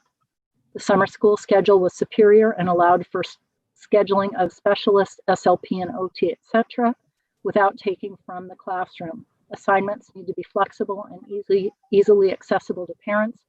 They should be assigned Monday through Sunday. Next comment is from Nikki Van Natter. As a teacher in your district and a parent to an Odyssey student in 5th grade, we are tired. My 5th grader is online longer than my middle and high school student. Why? Why is my 10-year-old stuck at his laptop for more hours than my 12 and 15-year-old? Why are my 4th graders in class longer? We are tired, we are stressed, and we need you to listen. Come sit in my house with my 3 kids and my 26 other kids. We are tired and too many tears are being shed. The teachers at Kentwood and Matson are amazing. They have it down, even the ones just learning Canvas. Us elementary folk, we are still struggling. Help, please. Next is from Carrie Rifle. I am a parent of 2 elementary students. I have been very fortunate that my children's teachers are doing an amazing job keeping kids engaged and giving many mind breaks during class. My kids are enjoying class and are happy to see classmates. Our biggest issue so far is lunch being served at different times than the siblings' lunch. As soon as one child sees their sibling getting lunch, then the other loses interest in class and starts to get off task. This is a huge distraction for the student and parents trying to help with distance learning. As a parent, I am fixing lunch for one and then the other needs help with something. It would be extremely helpful to have lunch at the same time for all kids, especially if they are at the same school. This will give all families a time during the day to take a break from distance learning as a family and enjoy a meal together. Thank you. Next is from Megan Carter. Hello, members of the board and KSD admin. I would first like to start by praising our KSD teachers, school staff, nutrition services, and IT department who are working so hard to implement an impossible task. You are heroes and we see the work you are putting in, much of it without the support you need. I have 3 concerns that I would like to bring forward tonight. 1, meal distribution sites continue to be a significant issue and are inaccessible to many of our families. Our PTA volunteers have delivered thousands of meals throughout the closure and are still willing to fill that gap. It has been unclear if that will still be allowed, but we are hoping for ongoing collaboration, especially in the absence of accessible sites. The Emerald Park and Sue's Creek area is a large area that has no reasonably accessible site, as is Sterling Ridge. 2, the elementary schedule with so many variances between schools and even within buildings is creating a significant strain on families. Teachers have been given no option to record live instruction to make it available for working families, even though technology exists to record while remaining FERPA compliant. 3, as predicted, the KSD hotspots are not functional when being used to stream live instruction. The data is used up extremely quickly, particularly if a family has multiple students using it. Hearing that families are hitting their daily data limit after just one Teams meeting is truly embarrassing. The reopening task force repeatedly communicated that this was going to be an issue and nothing was done. Why weren't these hotspots tested prior to investing in them? I suggest the board try to use one of these hotspots to do their work and then see what they think. Families are being put in a horrible position because of this. This is not equity or excellence. The board has repeatedly failed to respond to community concerns. We hear a lot of "we hear you," but no follow-up or action as a result. Community members feel like there is no point in emailing the board or submitting comment because there is rarely any response. If you truly care about this community, you need to address these serious concerns immediately. The district is not meeting basic needs right now, and until that happens, there will be no district-side success. We must take care of our most vulnerable students first. KSD has the ability to be great. This community is incredible, but planning and support need to come from the top down. Please help us come together for our students. That's the end of the general comments. Thank you very much, Ms. Holly. Appreciate that. All right, we're on to 3.0, the superintendent's report. I'd like to call on our superintendent, Dr. Calvin Watts, to give his superintendent report. Dr. Watts. Again, thank you, President Hamada, members of the board, staff, and community. This evening, I'm pleased to provide the first update of this remote learning environment, particularly in the 2020-21 academic year. I'm also excited to share the following highlights with each of you this evening as we embark on the most extraordinary school year of our educational careers. Now, there have been countless hours, as we know, that have taken place regarding planning, preparation, collaboration, and sheer effort at every level of our organization that leads up to these first 4 days of school, including our first day today for kindergarten students, otherwise known as the class of 2033. Now, at times we have felt that this seemed impossible, and yet I've said that early and often that we are doing, or certainly attempting at the very least, to do what has never been done before. And yet tomorrow marks the end of our first week of the 2020-21 school year. And in this first week, our teachers, principals, custodians, our communications team, our central office leaders, our support staff, students, and families have already managed multiple challenges together, including our first inclement weather crisis, power outages, 2 meal service deliveries, several days of intensive laptop and hotspot distribution, and all the while, learning has commenced. I hope that this school year continues to grow and to gain momentum after a solid start for all of our students and families. And I can already see the lessons learned this spring and the hard work this summer of planning and professional development has done to pay off in short dividends. Now, I've also heard from families, as we've heard this evening, and heard from community members and students, that we're also seeing the difference from last spring. I'm certainly also aware that there's much that we will continue to improve upon as we progress through this school year. Now, along with our leaders in the central office and our school buildings, I too am keenly aware that this is not the year to do things as we have always done them. As a matter of purpose, we are taking more time to be conscious of our communications. We are shifting our meeting schedules. We're addressing the social emotional wellness of each other, so we can tend to the social emotional wellness of our students. And we are intentionally working together with empathy and compassion. As we continue to address the needs of more than 26,000 students and over 18,000 families each day, we know not everything has gone exactly the way we planned. Now, on behalf of our nearly 4,000 staff members, in an attitude of gratitude, once again, I want to say thank you. Thank you to our students. Thank you to our families. Thank you to our community members for your patience as we will always continue to settle into this new year, to continue to do our very best, to continue to improve as we adjust to this very new environment. Now, we've heard also, and it's known, and I'd rather not just say it, but we want to live it, and that's celebrating our core values. And in this remote learning environment, we do have a number of celebrations for this first week of school. And I want to take a few moments to highlight just a few that are aligned to our core values. First among equals is equity. Second is excellence. And third, certainly not least, is community.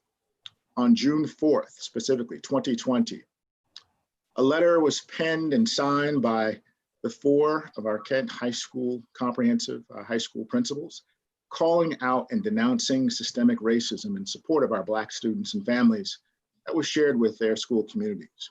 Over the summer, our work to become an anti-racist, multicultural organization has deepened and widened on various levels. On September 4th, I received a letter of social unrest from our own Kent Educators of Color Network.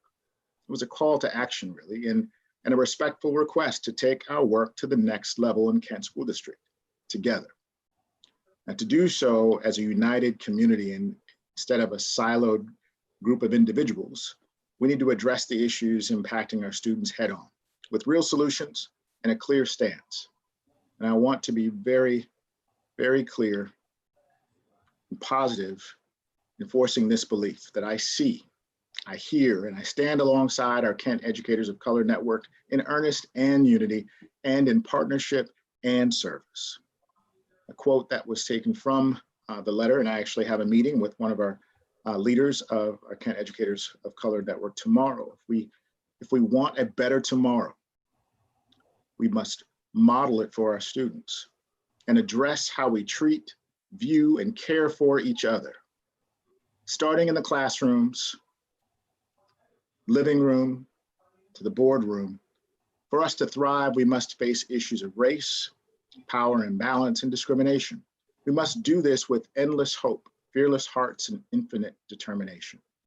This is our charge, to serve the families, to serve our students, to serve the staff, so that our school district will be the best ever. So I want to thank our Kent Educators of Color Network, alongside the LGBTQIA educators and our white allies, accomplices, and co-conspirators, otherwise known as AACs within the Educators of Color Network, for living out loud our core value of equity. Now, I look forward to members joining our Equity Council this year, which we've discussed earlier in this board meeting. And I also look forward to our next meeting and to truly engaging in the great work that we will accomplish together. And we'll do so this year because we cannot wait. We'll do this year to support our students and staff by standing together to unequivocally declare that we deplore and denounce racism, bigotry, and hate in all its forms. Excellence. Excellence is often defined as doing the ordinary extraordinarily well. And in Kent School District, student excellence is a balance of rigorous academic, social, and career readiness skills. And today, officials of National Merit Scholarship Corporation, they announced the names of approximately 16,000 semifinalists in the 66th Annual National Merit Scholarship Program. Now, these academically talented high school seniors have an opportunity to continue in the competition for some 7,600 National Merit Scholarships, totaling more than $30 million in their worth. These scholarships will be offered next spring. And I am KSD proud to announce that we have 2 2021 semifinalists in the National Merit Scholarship Program. Both are students enrolled at Kent Ridge High School. Congratulations to Gina Dixon and Jonah Ladish-Orling. National Merit Scholarship winners of 2021 will be announced in 4 nationwide news releases beginning in April and concluding in July. So we look forward to celebrating you again later this spring. Finally, I want to take a moment in this new remote meeting and learning environment to publicly welcome and acknowledge 3 new principals, our school-based leaders, who not only have had their first ever remote learning start to the school year, but this year will forever be entrenched in their minds and hearts and their souls, because they've had their very first start of the year as principals with Team KSD in our COVID learning environment. And they have done incredibly well in this incredible transition. So welcome. Welcome, Jennifer Hoagland, George T. Daniel Elementary School Principal. Ms. Hoagland earned her Master of Education in Curriculum and Instruction from Western Governors University and her bachelor's degree in Public Relations from Kansas State University. Welcome to Mr. Stephen Thatcher, Grass Lake Elementary School Principal. Mr. Thatcher earned his Master of Education in Special Education from Utah State University and his bachelor's degree in Special Education from Brigham Young University. And third, welcome to Miss Kelly Christensen, Ridgewood Elementary School Principal. Ms. Christensen attended the Danforth Educational Leadership Program at the University of Washington and earned her Master of Arts degree in teaching at Lesley University and her bachelor's degree from Marquette University in Milwaukee, Wisconsin. Now, we've also welcomed 5 new assistant principals for the 2021 school year. Jonathan Chastain of Covington Elementary School, assistant principal. Ms. Leah Burns, Crestwood Elementary, assistant principal. Zarina Angeles Luna, George T. Daniel Elementary assistant principal. Sunny Savage, Glenridge Elementary assistant principal, and Sandy Rios, Kent Valley Early Learning Center assistant principal. Now, some of these Team KSD members have been with us for some time, transitioning into their new roles. Others are new or newer to our KSD community. Each one of these leaders, please note that they have been actively planning and preparing as well, and they are definitely on their way to achieving a successful school year for our students, staff, and families, particularly during this extraordinary time. Now, our core value of community has several meanings. This year, personally, I am focusing on discovering and creating meaningful ways to connect and engage in our new reality to ensure that we do not lose sight of connecting with, listening to, and learning from our diverse communities. So whether it's dropping in on a team's live assembly or being invited to a small brainstorming meeting or sharing a class session in Canvas or attending a virtual community event, and in the words of the late Representative John Lewis, I pledge to find a way to get in the way of any reason, any excuse that would not allow those actions to occur. So in closing, I want to thank you again to our staff, to our students, our families, and our community partners as we continue to work together this school year. Last year at our KSD Leadership Retreat, I led with a theme that focused on the statement of a rising tide raises all ships. And the central idea of our kickoff meeting was that one person, or in fact, a group of people and leaders and individuals in Kent School District has the right answer. And that change is not linear. It continues in a spiral, ideally in an upward trajectory, continuous improvement. It's neither continuous in one direction, but our work is continuous towards meeting our mission, our vision, and our core values. And this message rings even more true this year. So I see you tide raisers out there, adapting, focusing on the strengths and working towards solutions and solving problems and ideally avoiding them in the future. Know that we will get through this together. While it will not be easy, and anything worth having, anything worth gaining, isn't supposed to be easy. So here is to a healthy, safe, and again, a very positive school year. This concludes my report, President Hamada. I will be happy to answer any questions you may have during the board report and discussion portion of our meeting agenda this evening. Thank you.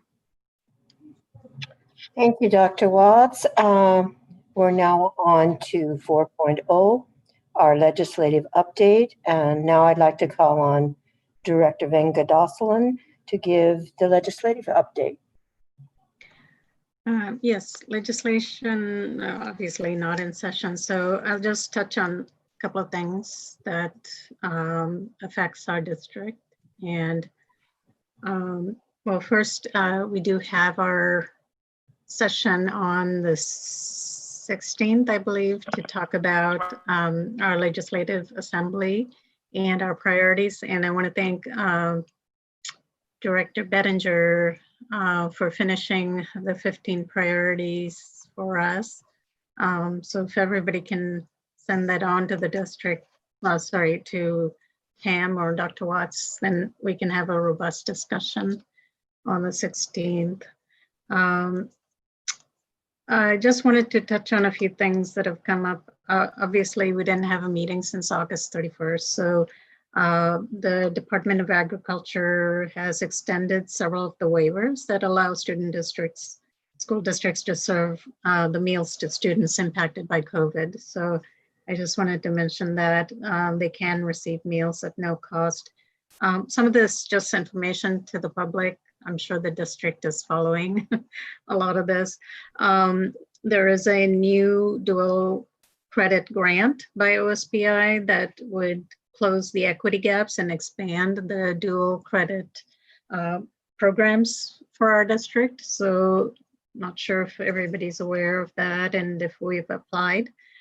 There is a life skills substance abuse prevention grant. The deadline's been extended to September 17th, and it provides funding for programs to help students learn about coping with stress or to better communicate with their families and to prevent substance abuse and use. So that's out there. And one of the things that OSPI and some of the other organizations have been discussing, and I don't know what our statistics are, but there are many eligible families that have not applied for the pandemic EBT. The deadline is 2 days from today, so September 11th. So that program provides food benefits for families who qualify for free or reduced price meals. And so hopefully all of our families who are eligible are taking advantage of that. And I appreciate our public information going out on our website and social media. So I do see that prominently. Thank you. There is a digital equity initiative that most of you may have heard of, but it is coordinated by a group called All in Washington. And they're working with OSPI, who has about $9 million in federal CARES Act fund to provide access to broadband to low-income students across Washington. And I think this group, All in Washington, they're there really to fill in the gaps and provide the hardware and the tech support to nonprofit organizations. And mainly to support our community-based organizations who really work closely with our students.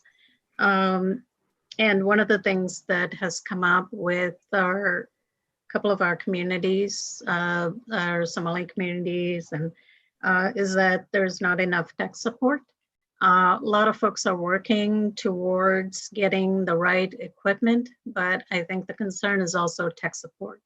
And so this might be one resource that I'm not quite sure how they're divvying up the money to the nonprofit organizations, but I think we can find out how that works and help our community-based organizations get access to some of that funding. And let's see, there is a summary for families reopening Washington schools 2020 special education guidance that was released. And it's really developed to help families of students with disability know what to expect as schools have started, and also to help families make educational decisions for their students. It is translated to 16 languages. And I believe I've sent that to Ms. Holly. If anyone's interested, I can send the summary report as well. And that's all I have for tonight. I look forward to our meeting on the 16th. Thank you. Thank you very much. And thank you for your work going to all these WASDA sessions too and everything. That's a lot of work that people don't realize, in addition to being a director in this district. It stretches beyond. We're now up to 5.0, and that's recognition. 5.01. We're having a proclamation on September Attendance Awareness Month. And I'd like to now call on Director Bowen to read the proclamation. Director Bowen. You. Kent School District Proclamation, September Attendance Awareness Month. Whereas good attendance is essential to student achievement and high school graduation, and we are committed to reducing chronic absenteeism rates with a focus starting as early as pre-kindergarten. Whereas chronic absence, missing 10% or more of school for any reason, including excused and unexcused absences, or just 2 or 3 days a month, is a proven predictor of academic struggle and dropout rate.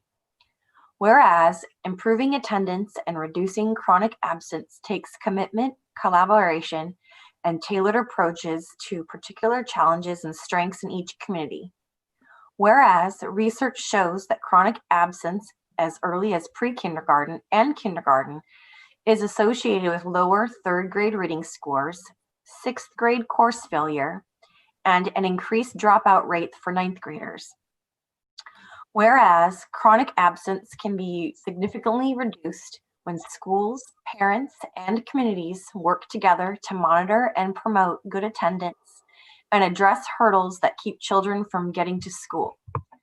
Now, therefore, be it resolved, the Board of Directors of the Kent School District proclaims that our schools will stand with the nation in recognizing September as Attendance Awareness Month. We hereby commit to high student achievement and reducing chronic absenteeism to give all children an equitable opportunity to learn, grow, and thrive academically, emotionally, and socially. Signed this 9th day of September. Thank you very much, Director Bowen. We're now on to 5.02, and this is a proclamation on the National Hispanic Heritage Month.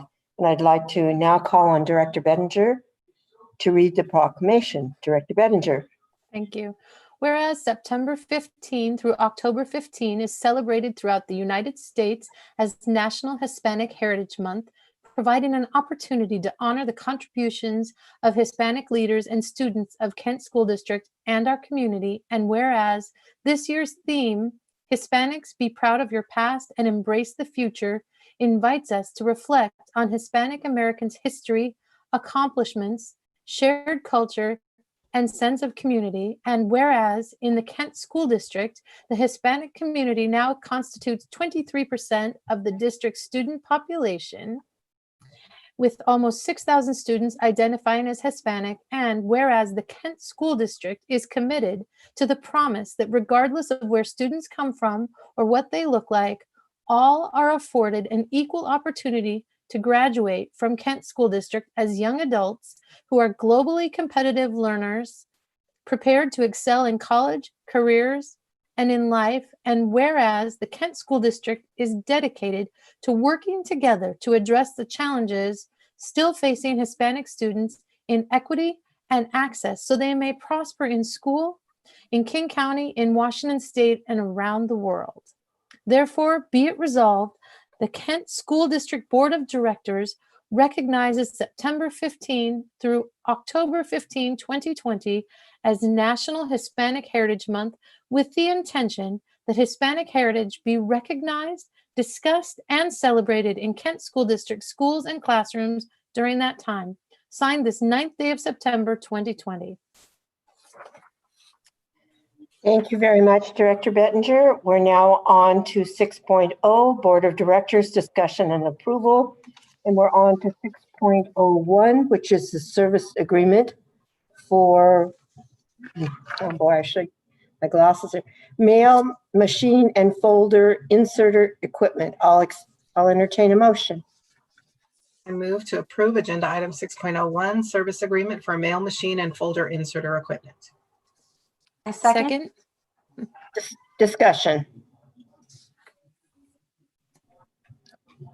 Seeing none. Harmon, oh, Excuse there me. is- I Sorry. was hoping you could, Dr. Harmon could clarify.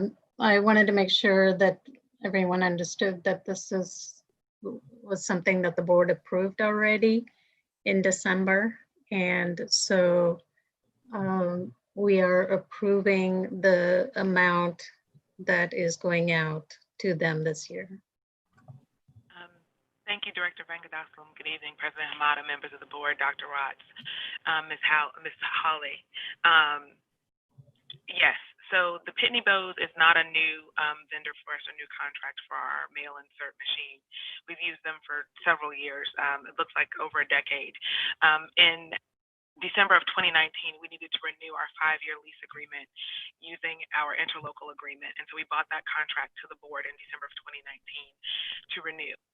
It's a 5-year contract, and this year we're requesting and asking for approval to spend the first amount of the 5-year amount, because the total 5-year amount is, I believe, $122,000 and some change. Each year we're spending slightly less than the $25,000 increment, but because the overall total of the contract was over $25,000, we brought it to the board last year, and we're bringing that agenda item to you tonight for that reason. It is the first year of the new lease term. So that's why, and I apologize for any confusion around that.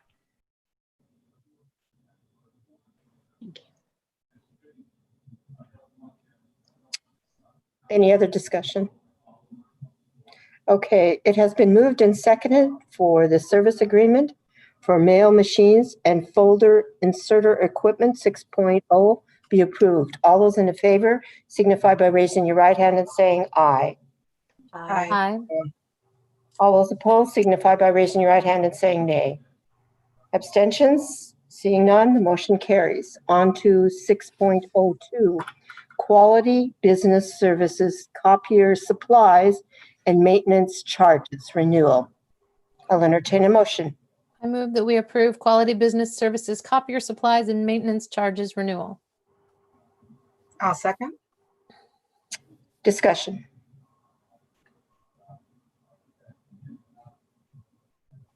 Seeing none, I'll call for the vote. All those in favor of 6.02, quality business services, copier supplies, and maintenance charges renewal, signify by raising your right hand and saying aye. Aye. Aye. All those opposed signify by raising your right hand and saying nay. Abstentions? The motion carries. On to 6.03, Pitney Bowes postage power expenditure for 2021. I'll entertain a motion. I move to approve the Pitney Bowes postage power expenditure for 2020 through 2021. I'll second. Discussion. Seeing none, I'll call for a vote. All those in favor of 6.03, Pitney Bowes postage power expenditure for 2021, signify by raising your right hand and saying aye. Aye. Opposed, signify by raising your right hand and saying nay. Abstention, the motion carries. We're on to 6.04, Xerox Financial Services Equipment Lease Agreement Renewal. I'll entertain a motion. I move that we approve Xerox Financial Services Equipment Lease Agreement Renewal. Second. It has been moved and seconded. Discussion. Seeing none, I'm calling for a vote on 6.04, Xerox Financial Services Equipment Lease Agreement Renewal. All those in favor signify by raising your right hand and saying aye. Aye. Those opposed signify by raising your right hand and saying nay. Abstentions, the motion carries. We're on to 6.05, renewal, Wells Fargo Kiserna copiers lease agreement.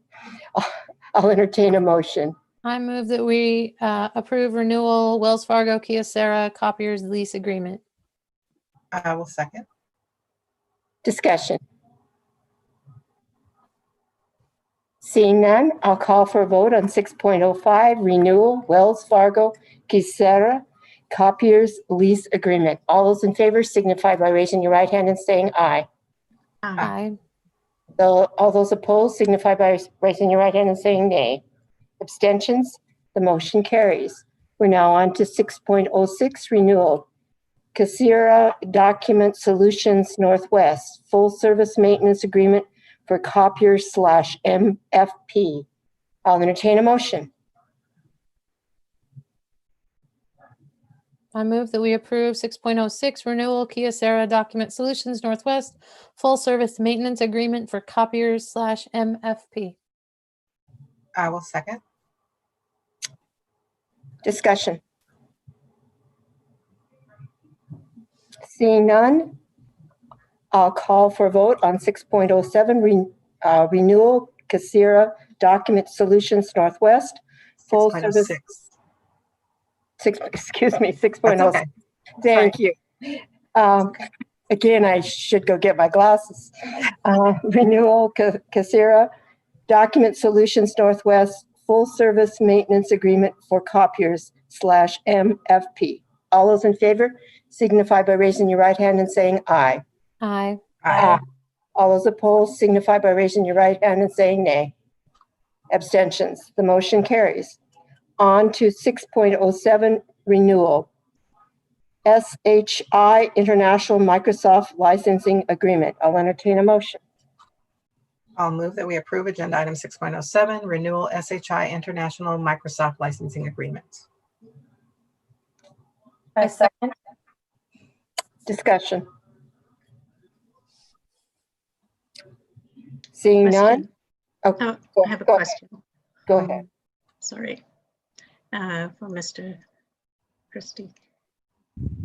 The SHI, I know in the past, there have been some issues with Office 365. It included various other software that we were not using, but it was on our platform, and the kiddos were using it to do some conversations, private conversations, and there were some CD conversations going on in there. And I'm wondering if any of that ever got addressed.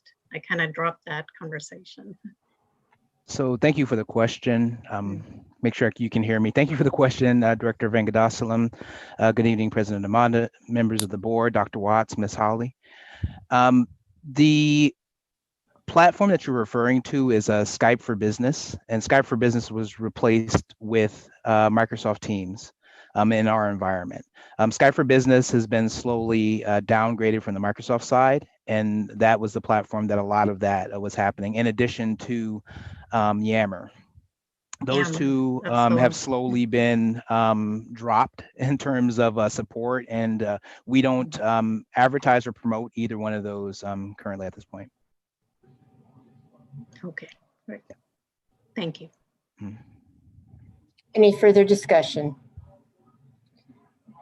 All right, it has been moved and seconded to approve 6.07 renewal SHI International Microsoft Licensing Agreement. All those in favor signify by raising your right hand and saying aye. Aye. All those opposed signify by raising your right hand and saying nay. Abstention. The motion carries. We're on to 6.08. Inclusive Education Laptop Purchase. Microcomputer Systems. Micro K-12. I'll entertain a motion. I'll move to approve agenda item 6.08, inclusive education laptop purchase, microcomputer systems, micro K-12. Second. Discussion. At what point are we done purchasing computers? I guess is my question. And I'm, on a larger scale, I don't know when it's going to be appropriate to ask about the computers that were delivered to students, because as I understand it, the last delivery model, maybe the computers weren't matched up with kids, and so we just gave a bunch of computers out. So this is I think the fourth board meeting in a row where we've purchased more computers. So what's going on? Thank you, Director Bettinger. I'll ask Tishawn, Christie, if you'll shed some light or provide a response for Director Bettinger. Thank you. Thank you for the question, Director Bettinger. We continue to update what's available to our students. We have purchased far less than we have in previous years. This specific purchase is to update what's available to our inclusive ed staff. So I believe Spencer is able to shed a little bit of light on this specific purchase. Good evening, President Hamada, members of the board, Dr. Watts and Ms. Halley.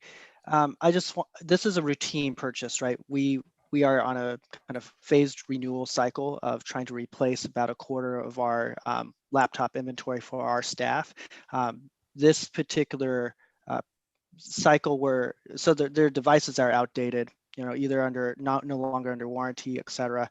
The other component that we're looking at with trying to maintain a cycle is making it more predictable in terms of what our annual costs will be. You want to get into that cycle where we're consistently replacing and refreshing our inventory, so we don't have large spikes and changes around, for a year or a period where we're purchasing a lot and then the next year we're not.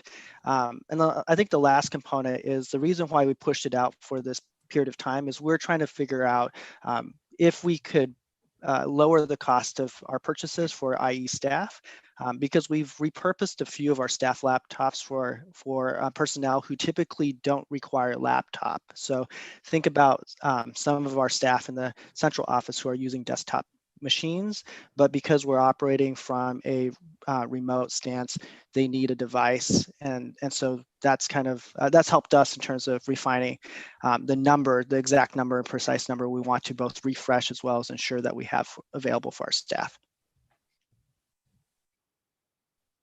And Director Bettinger, to answer the second part of your question about micro K-12 purchases, our last two POs were for laptop repairs.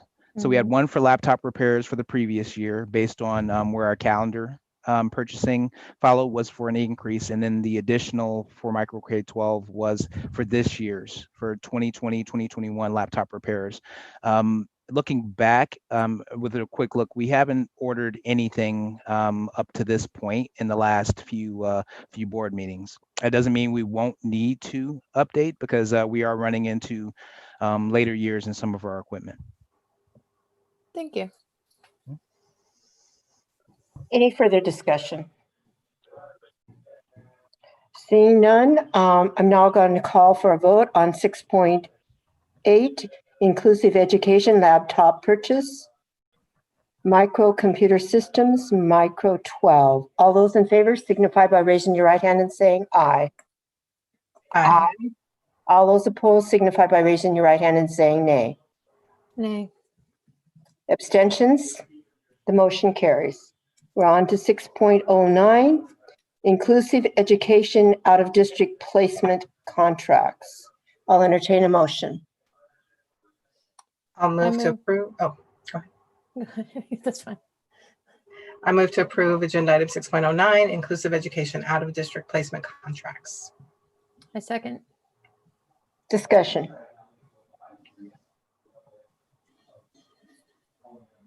Seeing none, I'll call for a vote on 6.09, inclusive education out-of-district placement contracts. All those in favor signify by raising your right hand and saying aye. Aye. All those opposed signify by raising your right hand and saying nay. Abstentions? The motion carries. We're on to 6.10, license renewal, teen health. I'll entertain a motion. I move to approve agenda item 6.10, license renewal, teen health. I second. Discussion. I raised this as a question because I didn't see any language in the agenda that indicated that this was forecast in the 2021 budget. And the answer was that it wasn't forecast. And so this is remote learning. So it's online texts for this. My question is, as we move through the year, when these things come up that weren't budgeted for, how do we account for that, and how tight to the bone is the budget, and where are you making cuts elsewhere? Yeah, good evening, President Hamada, members of the board, Dr. Watts and Ms. Howley.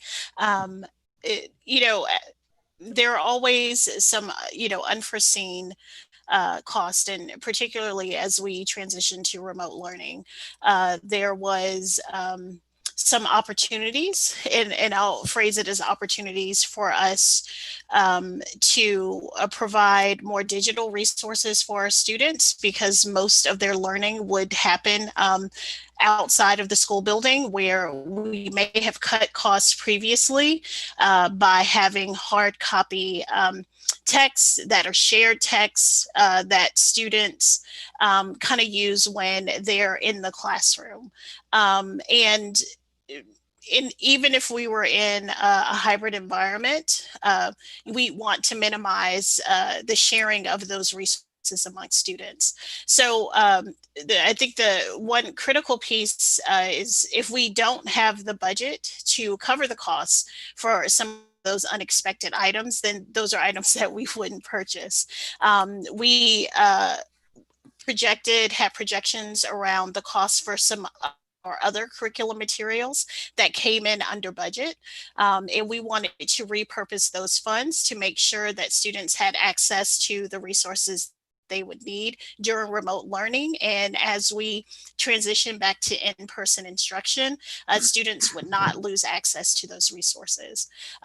So we try to plan for contingency, but we also try to stick to our budget where we can. And I'll invite Dr. Christine Corbley, who's our Director of Teaching and Learning, if there's any other context that you think might be helpful to add.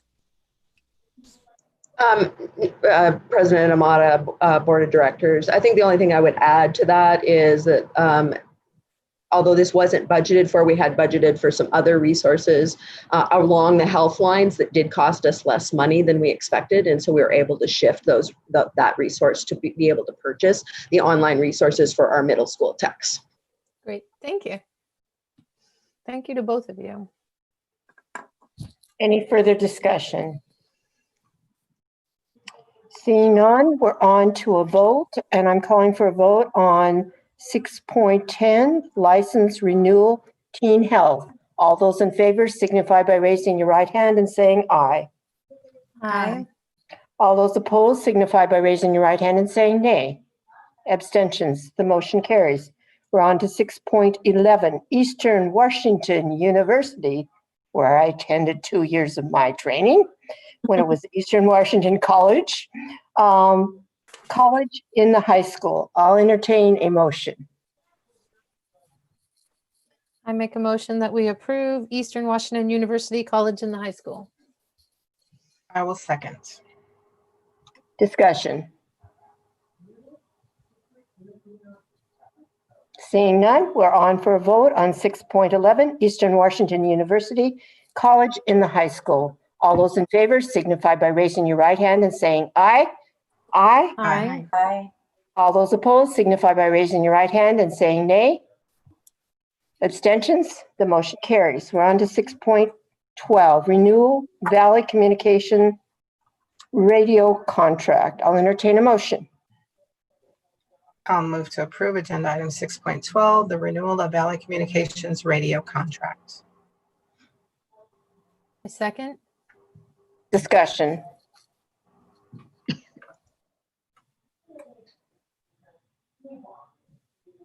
No discussion? All right, seeing none, I move to a vote on 6.12, Renewal Valley Communications Radio Contract. All those in favor signify by raising your right hand and saying aye. Aye. Aye. All those opposed signify by raising your right hand and saying nay. Abstentions, the motion carries. We're on to 6.13, Renewal Propel Insurance Broker Services Fee. I'll entertain a motion. I move we approve renewal Propel Insurance Broker Services Fee. Point of order, have we, did we skip 6.12? No, it's just. We did not. We just did it. Oh, I'm sorry. My fault. Thank you. I Thanks thought for keeping us honest. You're fine. Yep. I skipped right over something thanks to Mr. Reynolds. Okay. So we're on. I'll second. She made a motion, right? So I'll second the motion. Discussion. Just these are all pretty standard. It's as in my looking at the board docs, you know, these are renewed every year, right? Yes, I will now appropriately comment on President Hamada, members of the board, Dr. Watts, Ms. Howley. Yes, this is our standard yearly insurance broker services fee. The broker helps to arrange coverage for all of the insurance that we engage in the school district, which is vast and required by law. And so we've had this broker for quite some time and work well with this broker and are happy with the services that they've been able to provide. And if we have any specific questions related to this and the next few agenda items, I also have our Assistant Director of Risk Management, Matt Tardif, available to answer some of those questions for you all. Any further discussion? All right, I'm going to call for a vote of approval on 6.13, renewal Propel Insurance Broker Services Fee. All those in favor signify by raising your right hand and saying aye. Aye. Aye. All those opposed signify by raising your right hand and saying nay. Any abstention? The motion carries. We're up to 6.14, renewal All Hands Community Interpretive Services Award Contract. I'll entertain a motion. I will move to approve agenda item 6.14, renewal of All Hands Community Interpretive Services Annual Contract. I second. Discussion. Seeing none, it has been moved and seconded for 6.14, renewal All Hands Community Interpretive Services Annual Contract. All those in favor signify by raising your right hand and saying aye. Aye. Aye. All those opposed signify by raising your right hand and saying nay. Abstentions? The motion carries. We're on to 6.15. Okay, renewal. Okay, I do need my glasses. Herbally Vivian Workers' Compensation, TPA, Third-Party Administrator, Claims Management Contract. I'll entertain a motion. I move to approve item 6.15, renewal Eberly Vivian Workers' Compensation, TPA, Third-Party Administrator, Claims Management Contract. I will second. Discussion. It has been moved and seconded for 6.15 renewal. We're going to take a vote on the Herbally Vivian Workers' Compensation TPA Third-Party Administrator Claims Management Contract. All those in favor signify by raising your right hand and saying aye. Aye. Aye. Those opposed signify by raising your right hand and saying nay. Abstentions. The motion carries. We're up to 6.16, renewal Schools Insurance Association of Washington, Safety National Insurance Policy. I'll entertain a motion. I make a motion, we approve renewal Schools Insurance Association of Washington Safety National Insurance Policy. I will second. Discussion. Seeing none, I'll call for the vote on 6.16, renewal Schools Insurance Association of Washington, Safety National Insurance Policy. All those in favor signify by raising your right hand and saying aye. Aye. Aye. All those opposed signify by raising your right hand and saying nay. Abstentions? The motion carries. We're on to 6.17, minimum. President Hamada, excuse me. We have a comment on 6.17. Oh, thank you. Thank you so much. Yes, and Ms. Hawley has lost power, so I will read the comment for her in her absence. The one comment we have received is from Veronica Smith Kasem, and it reads as follows. Hello, my name is Veronica Kasem, and I'm a parent and community member in KSD. My theme for this comment is transparency. As you may recall, KSD has requested extensions for implementation of Core 24 since that law became effective. Tonight, the district comes to you with a request to approve a mandatory report to the state. About halfway through is a checklist. The district marks yes, where it states district meets or exceeds 24 credit graduation requirements. That makes sense at first glance since extensions are no longer available. But I have concerns that I hope you will address during discussion before you take a vote. Where is the transparency between the district and the public? Recommendations by the Core 24 Advisory Group have never been presented at a regular board meeting, and you have not received a briefing in a work session about it. Simply put, there is no public evidence of an implementation plan.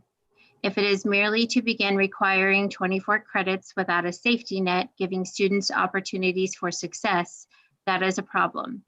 Where is the transparency between the district and you? Did you know they intend to implement the 24 credit requirement before you saw it on their report or before I called it to your attention?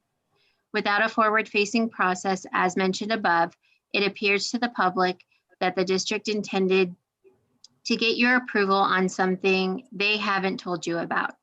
If that's the case, you, have a very serious problem. I am not commenting on the quality of the plan because I haven't seen it. If you haven't either, I urge you to press the district for detailed and specific information. If they say, we'll get back to you, make sure they do. And please make sure it's done in a public forum. Without transparency, you put the district at risk for unchecked errors or worse. That is unacceptable, and it's your job to hold them accountable. That is the end of the comments. All right, we're on to 6.17, minimum basic ed compliance report. I'll entertain a motion. I'll move to approve agenda item 6.17, the minimum basic ed compliance report. A second. Discussion. I have some discussion on this, and I am grateful to citizens who pointed it out. There's several issues related to this. Our policy requires that the board have access to these documents 3 days before a meeting. And I'm not certain, with the Labor Day holiday, I'm not certain that I saw this 3 days before, but I can't be sure if it was posted 3 days before or not. So I'm grateful to citizens who bring up comments, because I really did look at this, and I looked at the timeline and I printed out the page from the website, and it talks about the Core 24 committee and the membership, and it talks about the scope of the work, and it has a timeline. And then I looked at the presentation that was given to the board in March of 2019.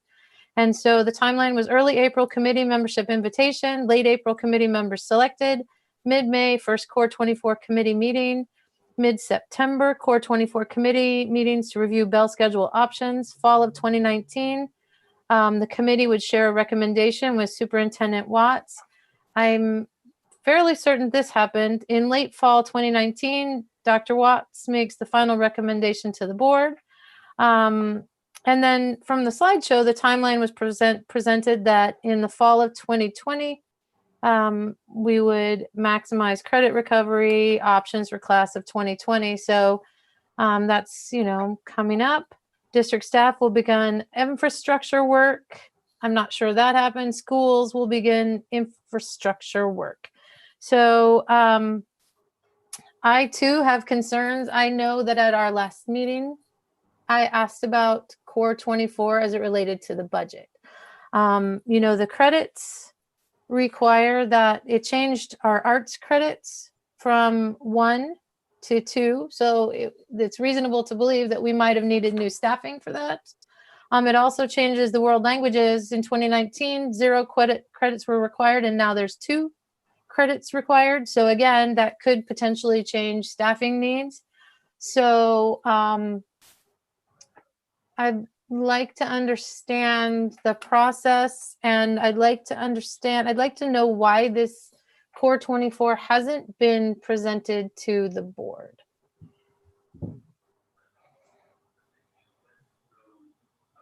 Dr. Bencher, I'll ask Dr. Harmon, I don't know if you're speaking, you're muted. You care to provide additional context for us? I appreciate that. Thank you. Actually, I'm sorry, point of order. The guidelines say that that you, Dr. Watts, would be presenting to the board. And so I guess I want to know from you, did you get this plan? And then why, as the board secretary, you put things on the agenda, and that's been a struggle as well. So I'm asking you directly, Dr. Watts, I would like an answer from you, is why this hasn't been presented to the board. I appreciate that. Before you interrupted Dr. Harmon, I would like for her to provide at least some context as to why we're here. I'll be happy to speak with you.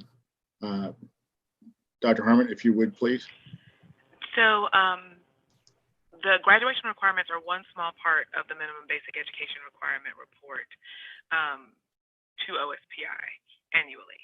And our meeting of the 24 credits would happen, and that requirement exists per Washington State Board of Education and law. So whether the board approves that or not, that is a requirement of all school districts across the state, even those with a waiver. That waiver expires for everyone for this school year.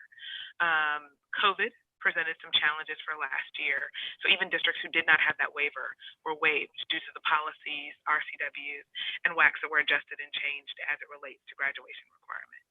And although they have not been extended for this year, WASDA and State Board of Education are currently working through that, because as we all realized when we were living through last spring, the impact of COVID won't just impact our seniors graduating in the class of 2020.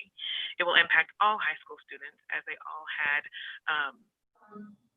different opportunities to obtain credits as they move forward through their high school career. And so the fact that we're going into a second school year of that will have some impact there. And so we're waiting to see how OSPI, how WASDA, how Washington State Board of Education will respond, and how that will be adjusted. But nevertheless, because the law is still the law, in the meantime, the 24 credits are required. Kent School District has for quite some time exceeded the requirements of the state, and we were always close to that. Our discussion was about what we would do to create additional opportunities for students to do that, and we talked about flexibilities of bell schedules and all of that. Ironically, one of our debates was about block scheduling, and it turns out that we went with another model in the end that we were going to propose to Dr. Watts and the board. And it's interesting that we're implementing that in COVID, in our remote learning environment right now. Our secondary schools are doing that. Our plan instead was, because as we had this robust conversation, was that it wasn't that students needed additional opportunities to obtain credits, because we had credit recovery programs in place. We had space and scheduling to do some of those things for students.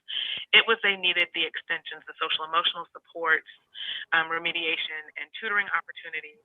And what we decided to do was to extend and expand the offerings outside of the school day. So we were going to leverage one thing that lots of school districts have, is space and opportunity after about 4 o'clock in the afternoon. And so our plan was to extend community school across our district, but then COVID came. And not only did it stop kind of where we were with our planning for that and implementation, since none of our children are in our building, it doesn't make sense to propose a model that would provide congregate students and community members when we shouldn't be together right now. So it's not that it was a great plan. I'm still excited about that plan and hope that at one point we'll be able to go back to that. But whether we're able to go back to that in that model or some other, our students are still required to have 24 credits to graduate, because that's law. That has nothing to do with this report or any lack of transparency. It's just because it is. It's just one of the small components here. They also talk about instructional minutes. They also talk about impact of COVID. The questions that are asked each year on the minimum basic education report vary slightly, depending upon the interest and requirements of OSPI. This particular year, it's a mix of things about Core 24, impacts of COVID, bell schedule adjustments we've made in a typical year versus responding during pandemic. What I'm having trouble with is, this was the promise made from the website, and I believe from the presentation to the board, and I would guess from the community members, because I've seen those emails, is that this would have been presented to the board long before COVID. And so that was, November of 2019 or late fall 2019. So I will reiterate my question. why was this not brought to either the former board in November or the new board to follow on the promises made? I haven't seen a plan, and I'm not sure if other board directors, my other colleagues, have seen the plan, but it raises some deep concerns for me as far as equity, excellence, and community. If we asked people, and I sat on some of those core 24 meetings, if we ask the community to give of their time and participate, and we make promises by writing on a website and presenting to a board, and we don't meet those timelines or even address those timelines, I'm asking you, Dr. Watts, why this wasn't presented to the board. Appreciate the question. And I think you've heard from Dr. Harmon. I know that meetings took place. I was not a part of that and have not been a part of that officially, the actual meetings, but I do know that conversations took place, decisions have been made.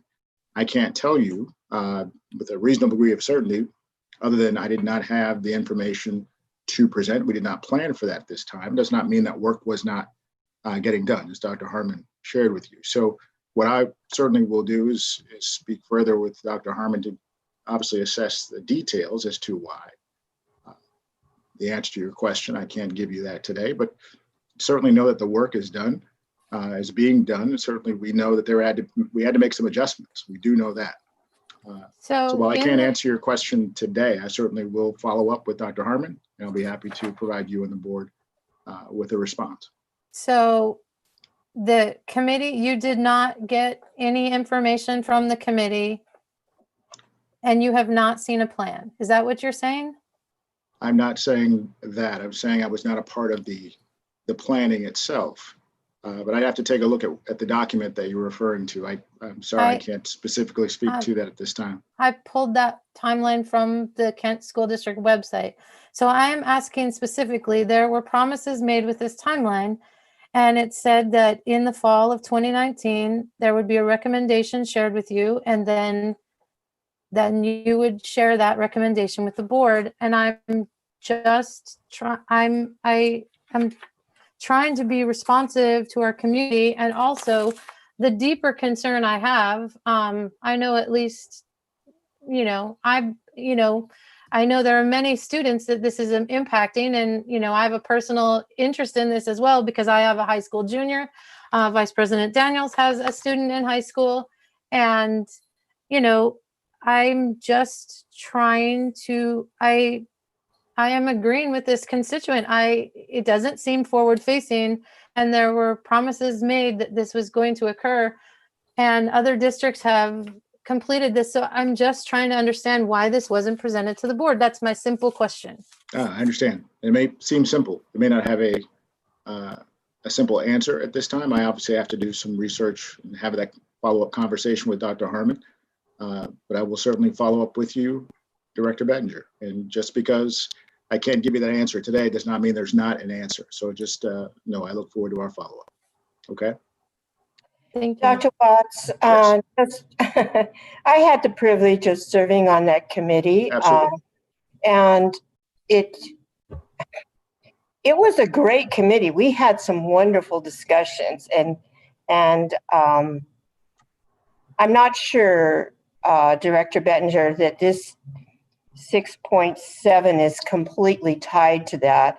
I was disappointed that the committee never got a chance to give their report. It was, the work that went into that and the people that attended that, the meeting, and the conclusion we came to was excellent. Absolutely. And I have seen small bits and pieces connected with more SEL. That was the focus. And some things that probably our community members don't realize that those things were heard in certain ways. But I do think it's important when our community steps forward with all the things that they've got going on in their lives, and they're willing to come and take the time and do that we have to value that time because we want our community involved in our schools. And so one thing I've learned that the education environment is pretty fast paced. lot faster than I ever thought it was. And trying to get all these things in place, it can be a scheduling nightmare, but we do need to be very intentional of when we ask them to serve and say they're going to do this and we're going to present it. Again, we've had a lot of things come up, but we do need to really recognize that so they don't feel like we're just giving lip service or checking the box. And that's all my comments. I do think that whether people on that committee realize it or not, I've seen a lot of those suggestions, whether it came from the committee or it came from input from the committee, that are slowly infiltrating our system. And I think a whole new system of making our schools more central as communities where Yes. they can go for, they can wrap their arms around our community children, which are all our children. And if they need more of this, or somebody can add more of that and they have more time, Yes. this going forward is the answer. I see it just in COVID, and I just see it in my own neighborhood when my neighbors stop by and say, hey, you got a big tree down there. Do you need some help? And, just in that kind of thing of being in a school where if a child is lacking something or wants to take a sport or they want to take a music instrument, Yes. I think that's going forward. If we can push for that, is so important. And I'm not going to belabor this anymore because this vote is not totally on Core 24. I get that part of it, but I just want to say that was valuable to me personally. And I do believe a lot of the people on the committee. No, I appreciate that, President Hamada and Director Bettinger, and to all our board members and staff. I've had plenty of conversations and dialogue with Dr. Harmon, with members of the committee, including President Hamada, including building leaders, and heard incredible stories of the conversation about shifting how we do school and using Core 24 as a model for that. So I'm very keen and certainly interested in how we can address the needs of our students and our families and our staff in a better, different way. And this may be one of those options, certainly. As I said, I'll be happy to bring more detailed information to you and follow up on the plan and the process so that I can share that with you in greater detail. Thank you, Dr. Watts. Any further discussion? Seeing none, I'm going to call for a vote on 6.17, minimum basic ed compliance report. All those in favor in adopting this 6.17 signify by raising your right hand and saying aye. Aye. Those opposed signify by raising your right hand and saying nay. Nay. Abstentions? The motion carries. We're now up to 6.18, Superintendent's Contract Addendum Number 2. I'll entertain a motion. I'll move to approve agenda item 6.18, Superintendent's Contract Addendum Number 2. I second. Discussion.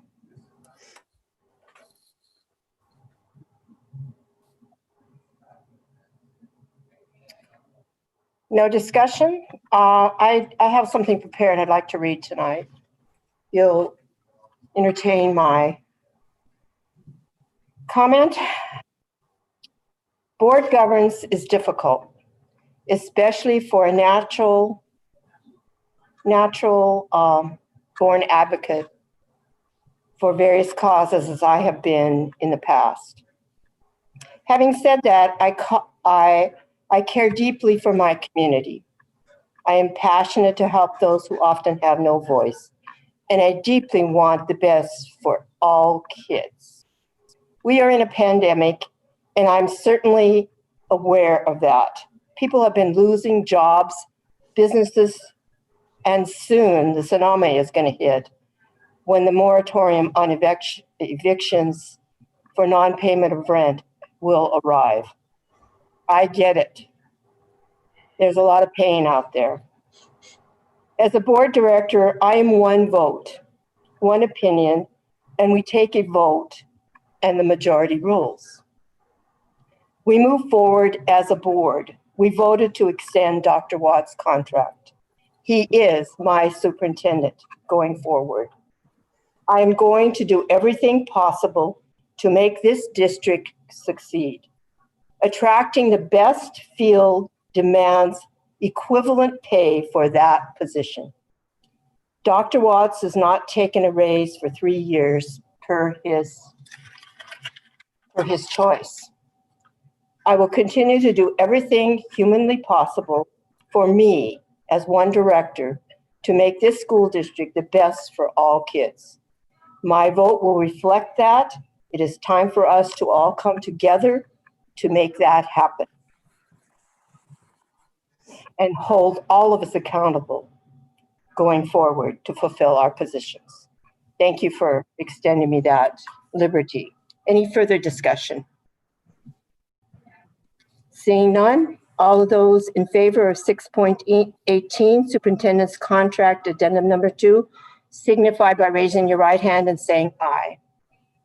Aye. Aye. Those opposed signify by raising your right hand and saying nay. Nay.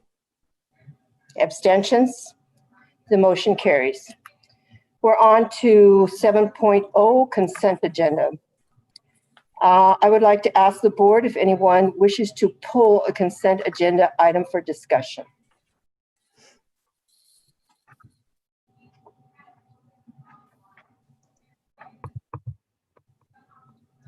Seeing none, I will entertain a motion for the entire consent agenda to be approved. I move to approve the agenda item 7.0 through 7.1 through 7.17, the consent agenda.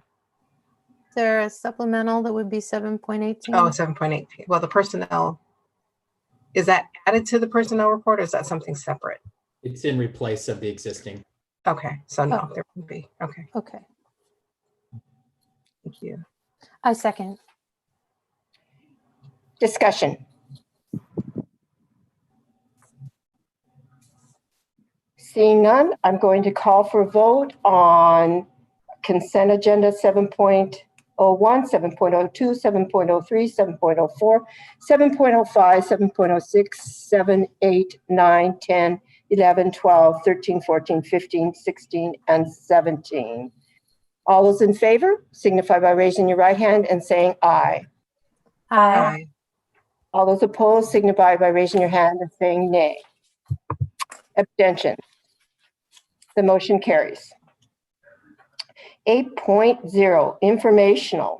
801 budget changes due to COVID-19 update. President Hamada, members of the board, Dr. Watts, Ms. Holly, maybe.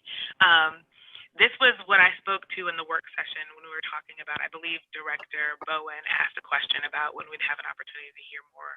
I believe Director Venkatasan also talked about spending related to COVID and updates for the CARES Act dollars as well. This is that agenda item where if we hear updates from OSPI, if we hear updates from the federal government, where we would bring to you any changes to our budget impacted per COVID, whether it's expenses or revenue in. Right now, there's been no update. We have no additional information about the CARES Act and what and how the state intends to provide that to districts. But as we have other updates or information related to that, you'll see this agenda item on the board agenda under informational. So there's no new information at this time, but this is where that would happen. Thank you, Dr. Harmon. Are you Thank are you also going to go with 8.02 or?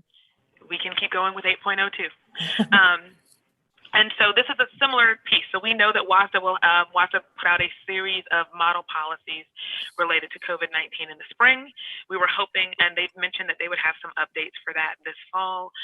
They are starting to roll those out, but none as of yet. I did look in their September policy alert.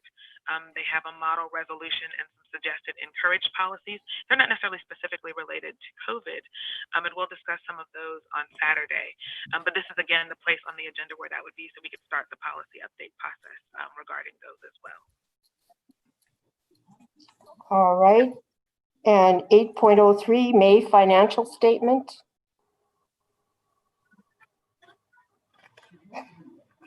Is anybody in charge of that? Mr. Rarick is here. Thank you, Ben. Good evening, members of the board, Dr. Watts, Ms. Holly. I hope Ms. Holly's okay. I heard her power was out. This financial report is provided for your information. It's not a material difference from the previous report that you've been given as part of your budget update, but we include it in the board packet, which is why it's informational. So in the absence of any questions.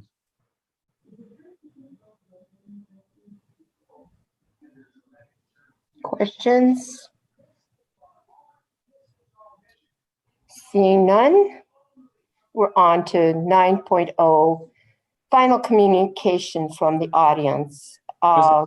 If I might, before we go to communication from the audience, if I might do a point of order. It was brought to my attention. I'm trying to FaceTime. Oh wait. Oh no. Curtis, if you're speaking, I can't hear you. So I can speak to the issue. I think that Curtis is ready to speak to. So the supplemental personnel report should have been added as 7.18 in the consent agenda. So to just make sure that procedurally we are completely above board on that, we did approve the consent agenda, but we read out the numbers. I would counsel that we just go ahead and make a separate motion and approve 7.18, the supplemental personnel report, just to ensure that procedurally we're dotting all of our I's and crossing our T's. I make a motion, we approve 7.18, the supplemental personnel report. Well, point of order here. Did I not understand, Mr. Reynolds, that 7.8 was replacing 7.16? After further investigation, we double checked and it was supplemental to it and not replacing it. Okay, thank you. I just want to make sure I'm hearing what you're saying. And we wanted to make sure that we were investigating that and making sure that that was accurate. So just want to make that correction. Thank you for the details. So it has been moved and seconded that 7.18, the supplemental report, also be added and approved. Discussion? Seeing none, all those in favor of 7.18, supplemental report added to our consent agenda, signify by raising your right hand and saying aye. Aye. All those opposed, signify by raising your right hand and saying nay. Abstentions, the motion carries. All right, and we did 8.0. Now we're back to 9.0, final communication. And I'm not sure who, Ms. Holly, are you there or is somebody else there? Or? President Hamada, there are no further comments from the public. Thank you, Ms. Laramie. Okay, we're on to board reports. Vice President Daniels.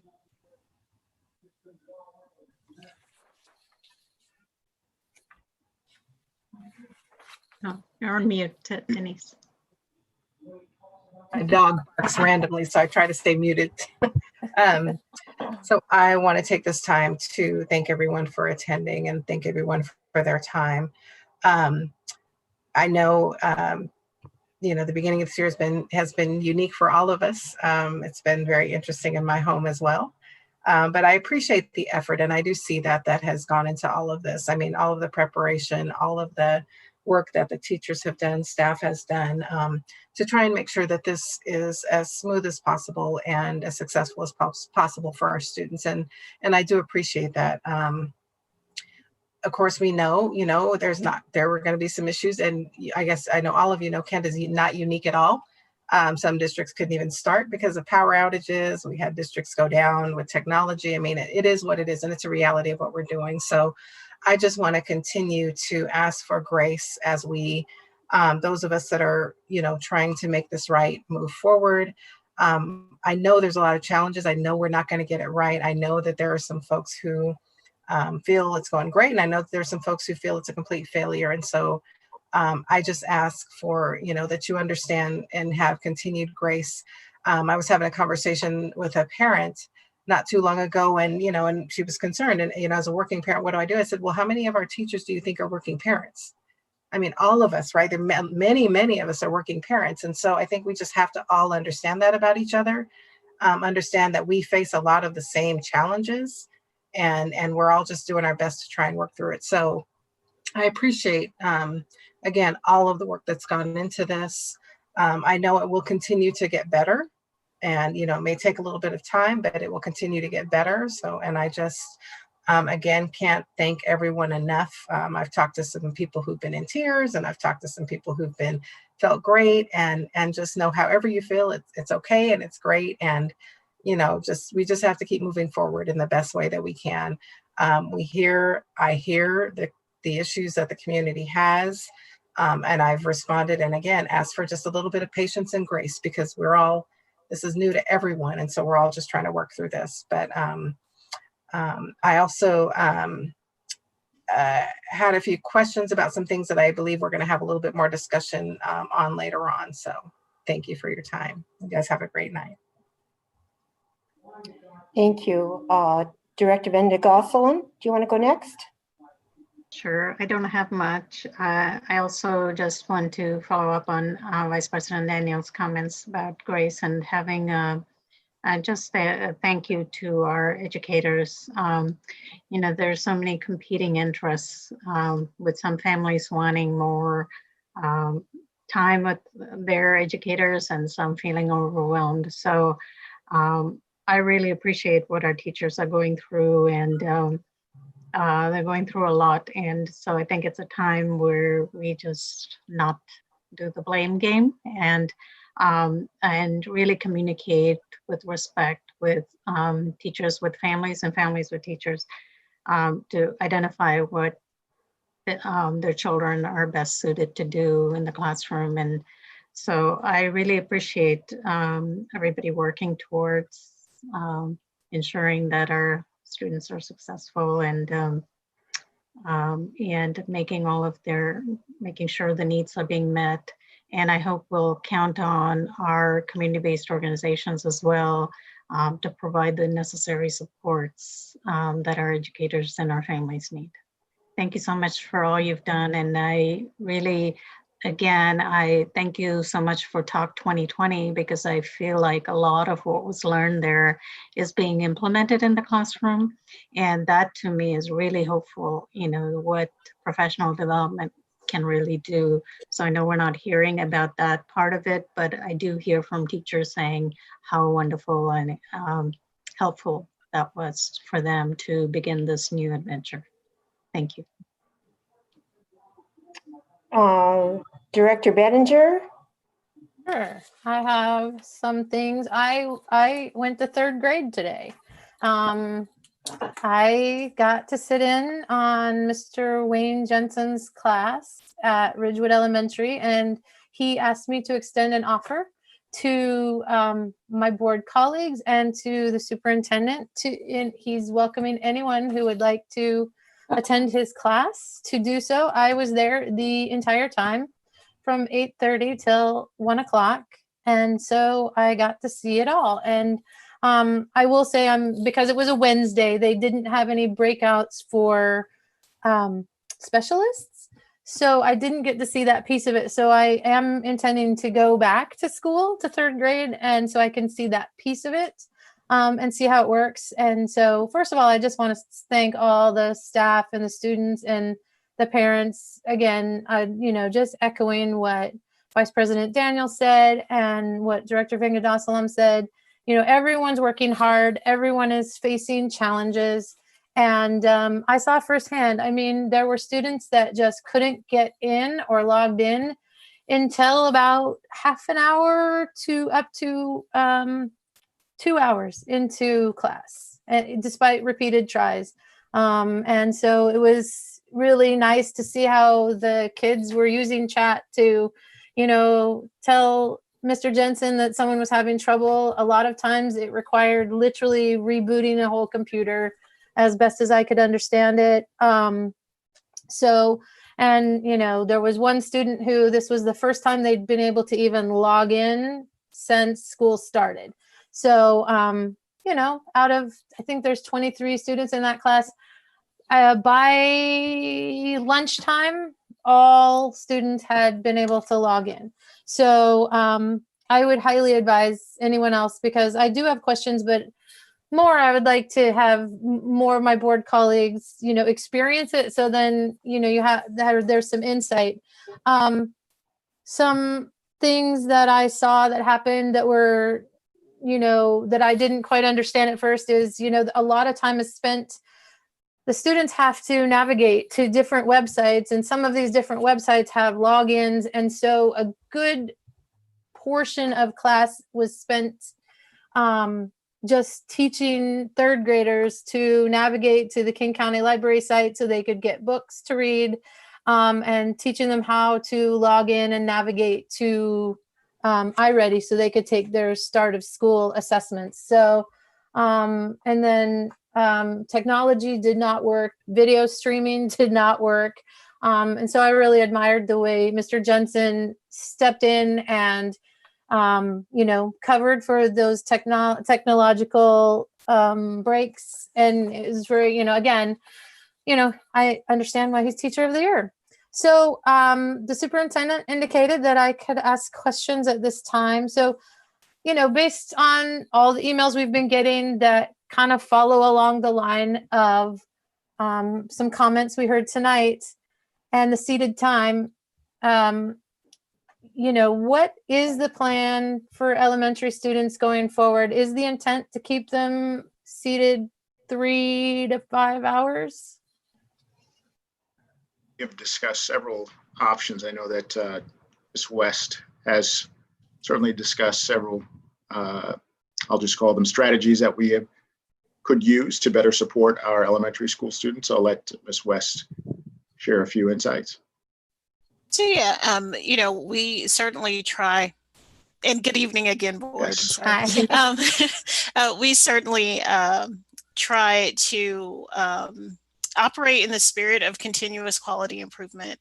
And when we worked with the task force, our recommendations moving forward is exactly what is shared in the remote learning plan.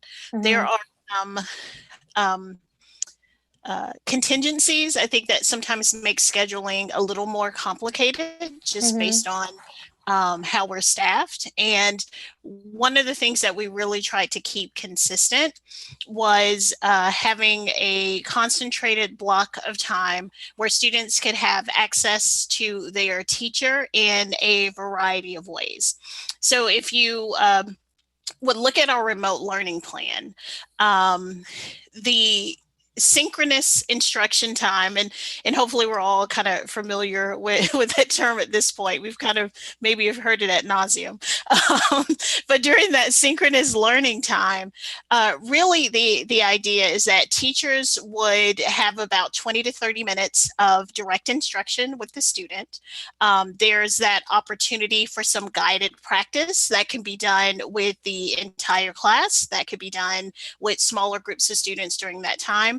And then that time, there's time built in for some independent learning and practice with students. And and I think that we are just getting started. There are some hiccups potentially with implementation, and we are working with our labor partners, with KEA specifically, on hearing some of the feedback and concerns as we are rolling out, I guess, what is this, day 4 of remote learning, and continually trying to problem solve and land at a space that is going to ensure students have access to to their teacher, to instructional supports in a way that allows them the appropriate time to develop the skills and have the opportunity to practice with some guided support from their instructor. And so I think we are continuing to revisit, and we take that feedback to heart, because there was certainly a lot of work that went into trying to develop a schedule that would meet the needs, instructional minutes determined by OSPI, that allow some autonomy and flexibility at the local school level.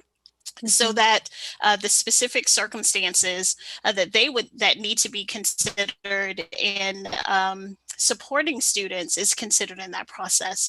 So we are continuing to meet with principals. We are continuing to meet with our labor partners and meeting internally to really take that feedback to heart and try to land in a place where we may not have 100% approval, but get to a place where we really feel that we're doing what's best for kids. And that's the spirit that we entered into this work, and we really want to make sure that we honor that. And that's the product that we hope to produce. Right. Yeah. It's just, I definitely felt for Mr. Jensen, and for the kids who actually, knew how to log into KCLS or iReady, because that's where I saw there was a lot of time where they would get in the chat and, post pictures to each other and things like that. It was that. And then regarding Verizon, the hotspots, I think they're from Verizon. I just bring it up, and I know we heard comments about it, and we've gotten emails. But just my own son tried to use it on Tuesday, and the hotspot wouldn't even connect to the district computer. And so, is there a plan to look into testing these hotspots and making sure that whatever tweaks need to be made to our computers, that they're more accessible for these hotspots? Thank you. Tashawn. So, hello again, board. Hi. Yes, that is part of the plan, and that is ongoing with what we're doing right now. We just received an additional batch of hotspots, which we're trying to get out. So we're in the middle of testing not only current bandwidth needs again, we're also testing some of the connectivity issues. Some of the challenges that go into remote support are what machines are people trying to connect in addition to our machines, because we have found that people are trying to connect their own machines as well as multiple machines, and it's a little bit challenging to determine what all the needs are, but my team is on top of it. We're taking as many calls as we can, continuously, emails, chats, walk-ups, non-appointments, appointments, and everything else to try to get all of the especially hotspot needs taken care of. And then we are doing additional testing. Right. So you're probably not getting any sleep right now. No. So yeah, and like for ours, we were trying to hook up our own hotspot to a district computer, and I know there's a lot of different computers out there and things like that. So yeah, I know it's all of that. And like I said, I think the biggest thing, my biggest takeaway from day one of observing class, and I certainly want to do that again, is just, as it took so long for certain kids to get in and to hear that, they welcomed a new student. So we have lots of policies, regarding enrollment and things like that. And, there's the Becca bill and all that. So when can the board, is it going to be the next board meeting that the board's going to see that first attendance report to make sure that we're getting all students? I particularly am concerned about our students that English is not their first language. I'm concerned about students that are homeless. I'm concerned about, students with IEPs and 504s. So when can the board see an attendance report and make sure we're not, losing any kids? Are you speaking of when Director can we Bender? see it? Yes. When can we Yes. see an attendance report that shows that, all the kids that are enrolled are actively participating? Yes, we can provide you with certainly an update where we are at that particular time. I'd be happy to share that. I'll work with staff from school operations, academic support, and our DARTS team. But I want you to know, certainly, we know that we're bound by law. We also know that we're bound by really our first do no harm, much like the Hippocratic Oath in medicine, similar to that in education. Our goal is to make sure that we're keeping track of where our students are, obviously focusing on social emotional. It is a challenge in this environment, and yet it's not impossible. So I appreciate your continued and persistent questions regarding this matter. It's something that we should know, and I believe we have those data. I'll be more than happy to get that to you in one form or another, certainly so that the entire board has a clearer picture of where we are. Great. Next thing is we approved policy 1420 earlier this year. And like I said earlier, I don't think we're necessarily adhering to it with getting the board materials and background things 3 days before. And I certainly, things get added and then I'm surprised by them. But I do my best to do due diligence, and I've pretty much started to just set aside all of Wednesday when I can to just look at new things. But the thing that I am most concerned about is how board directors get items on the agenda. I know, there seems to be a mix, and again, maybe orientation, but it seems to be that for special meetings, policy is pretty clear that we petition, it's either the board secretary, which is you, Dr. Watts, or the president, and to get a special meeting. And if a board director wants one, they petition the board. We've been doing it over email, which I have concerns about. I think, again, transparency is best and doing work in public is best. So to that end, because it seems difficult to get items on the agenda, make a motion that the board place on the September 23 agenda an item for discussion and hopefully approval to determine how board directors can get items on the agenda in an open and public way.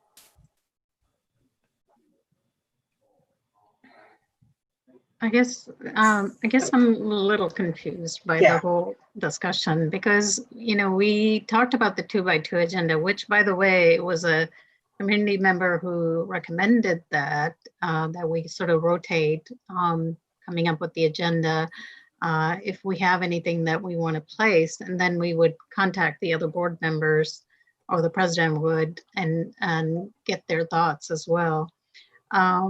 So I don't understand what would prevent us from adding an agenda item to the agenda. So personally, I've done it before where when we have the agenda review, I've added an item, but to me, that's not fair to my board colleagues because they don't have time to prepare or think about it before the meeting. But it goes out on Thursday, so. Right, and I have participated in 2x2 agenda reviews, and during those agenda reviews, not all of them, but I have asked for agenda items and been told that I can't add them by Dr. Watts. So it again, this is very confusing to me how this happens. I thought initially that the 2x2 agenda review would be that time when I would have the opportunity to ask for an item on the agenda. And personally, I would welcome any agenda item from any of my board colleagues for an open public meeting. But again, the policy is not clear, and I have asked, the people who set the agenda, the regular meetings, is the board secretary and the board president. And so I've tried many different venues and it just doesn't seem successful. So that's why I made a motion that's on the table that the board place on the September 23rd agenda an item for discussion and approval to determine how we get items on the agenda in an open public way. Yeah. Point of order here. Mr. Leonard, we have a motion on the floor. Could you help me? Because this doesn't come up. What do we do with that motion, please? I need help here. Yeah, a little bit of turn of irony here in the sense that the agenda had not been added or amended to include this new item. And so you do, according to parliamentary procedure, do have a motion on the floor. I will tell you that in my experience with this board, our protocol was to keep all motions on the agenda in the discussion and approval section. I am not necessarily prepared to opine as to whether or not a motion in a board report goes against your protocols, but a motion is on the floor. And so I will, at this point, allow the board to entertain the motion and move forward. I would want clear protocols going forward in terms of motions in the board report, whether that's the intent of the board, because I do believe this goes beyond our normal procedures as to how we would operate. So wouldn't it be possible, Director Benninger, so you could withdraw your motion and you could add it as, so let me get this, so you don't want to do it via email, because you could suggest, are you part of the, I'm trying to think of who's doing the agenda review for the next time. I'm not sure if I saw your name. Okay, I'll withdraw the motion, but I will say that when I was in the 2x2 agenda review with Director Bowen, we had discussion about this. Okay. And that's when the superintendent said I should bring it up during my board report, is how I understood it. So again, and I have a concern about, like I said, I want to respect my board colleagues, and I know personally that I prepare for meetings, and so I don't like to surprise people with a motion that they haven't had a chance to see on the agenda. And to that end, it's ironic that it's hard, but I do think that over email, we have the potential of violating the OPMA, because essentially it feels like we're taking a straw poll of some kind, even though we're sending it to Ms. Hawley. It's, again, the public has no idea that, I've tried to get an item on the agenda, or any of my board colleagues have an item they're trying to get on the agenda or get a special meeting for. And so it's just kind of in the ether, and, we're doing our work in public. And so that's why I brought it up. And so I'll withdraw the motion and I will move on.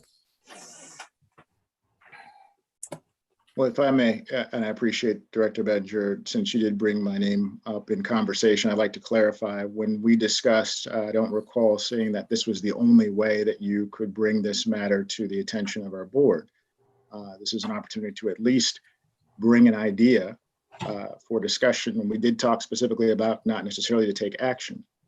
I do think this is a part of our ongoing opportunity. I think we're actually working more diligently to this end. While we may not have made significant progress, the goal is that we are communicating positively, effectively, and perhaps more frequently, so that we don't necessarily have to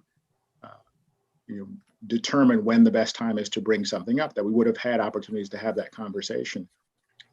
I'm sure board members would welcome that opportunity to speak with you, just as you with them.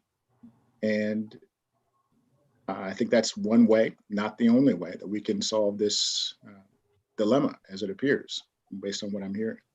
Okay, I've emailed this request twice. I brought it up from the dais at my last board report at the last meeting, and I asked about it in the 2x2 meeting. So again, I withdraw the motion and I'm moving on.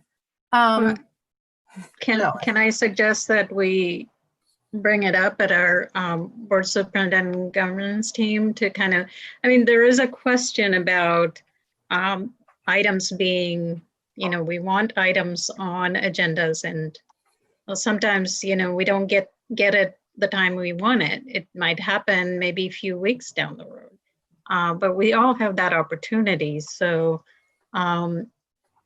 I do think that, I'm sorry, somebody's sending. That's distracting. So I do think that we have an opportunity to have that discussion. I didn't mean to shut out that discussion, Director Benninger. I just am confused as to exactly what we can and can't do. I thought it was understood that we could recommend the agenda item to the president, and it would get on to our agenda, and that's how we would work. We would take turns rotating with the 2x2, so we all have opportunities to put our agenda items while discussing it with Dr. Watts and Pam or Karen. So I'm not really clear on where that communication is, because I understand you want it forward facing, but when the agenda comes up, you're going to say, well, I brought this to the attention of the board. So right. The public is going to know that you're the one who brought that up. Right. And I asked for it in the 2x2 agenda review. And honestly, Director Bowen had something too that I would have liked to have talked about on the agenda today. So I guess I get again, no orientation, very confused. The times I've tried to bring things up either in writing or at a 2x2 agenda review, and they don't get on the agenda. So again, I don't want to belabor the point. I have another final thing. So I'm happy to, I'll bring it up at the next meeting. When we have the agenda review, if need be. So my final item is, again, it's probably something I'm going to make a motion that we have a board work session to discuss topics regarding communication, ironically, specifically how the board interacts with each other by discussing and approving our board protocol guidelines that we started in February and never finished. I want to talk about, I'll be bringing up on the next agenda meeting by talking about how the board interacts with the community and by talking about how the board interacts with social media. These motions were kind of inspired by a couple of emails I got from a board colleague who wrote to me and CC'd the district lawyer. So asking about whether I was still involved in the group 27 KSD for Change and if I'd been meeting with them regularly. I was also asked if I was involved in a Facebook group that's been created to explore recall action against the Kent board directors. And my answer to those initial questions was no. And let me be very clear, I'm an advocate for kids. And I'm an advocate for transparency, obviously, and following the law. And that's the basis of my work now. And that was the basis of my advocacy prior to being sworn in. There were follow-up questions asked. And so, I just want to say I'm proud of the efforts that 27 KSD for Change engaged in, as I believe it was a good faith effort by citizens to work towards accountability and advocating for the kids. But in the end, I, realized that I'd pretty much exhausted all my efforts as a citizen. After I filed to run, I removed myself as a Facebook administrator and as a spokesperson for that group. I was invited to the group page for those citizens who are, as I understand it, working on recall action, but I have declined to like that page. And, the longer answer of my is a history of my advocacy for kids and accountability, which began in September of 2017, when I got the toilet paper flyer that a lot of us did and realized that the district was in financial chaos. I wrote to Dr. Watts with some questions. Despite repeated emails, those went unanswered for 2 months, 3 months, finally got a meeting with him and he didn't show up. Flash forward to March 2018 after the levy campaign, and the district then announced almost immediately there would be teacher layoffs. That's the first board meeting I went to in a few years. I had gone to some prior. After sitting at that board meeting with 2-3 hours of public comment, one gentleman in particularly still sticks in my brain. He didn't have any kids in the district, and he was I was sitting right near him and he was shaking. I don't know if he was scared or if he was angry, but he said after listening all night that he really felt like people should file with the Attorney General because, it seemed like the levy promises weren't being made. And so through the remainder of 2018, that group 27 KSD for Change was focused, with kids and accountability to law and policy. And I became more involved with advocacy. And so I started attending as many meetings as I could because I was trying to understand what was going on with the district and, what I was hearing. And it was all about, policy, law, things like that. My agenda and my advocacy has always been for kids and ensuring that all our students are receiving a free and appropriate public education. I believe the foundation of this is a transparent budget with expenditures focused on what is best for students. Every time I reread our policies, and we talked about that a little bit earlier tonight, I see how many of them I don't think we're necessarily always following. And I, realize as you read them, if you really read them, they're quite elegant. They're focused on supporting all our learners, and getting to policy compliance is what I just really believe is best for all students in Kent, especially as we move forward in this remote learning time. So, during my time with 27 KSD for Change, we spent a lot of time advocating for the students of iGrad, because there was an opportunity. The district made some changes and they were going to potentially lose hours. And I think they did actually for a year lose hours. And that deeply impacted learning. A group of us even brought them food because we were working to get them food and laptops. And, I'll never forget that day. We brought them boxes of food from Costco. And I think kids were getting in those boxes and starting to eat the food before it was even completely unpacked. So I was really glad that we were able to do that.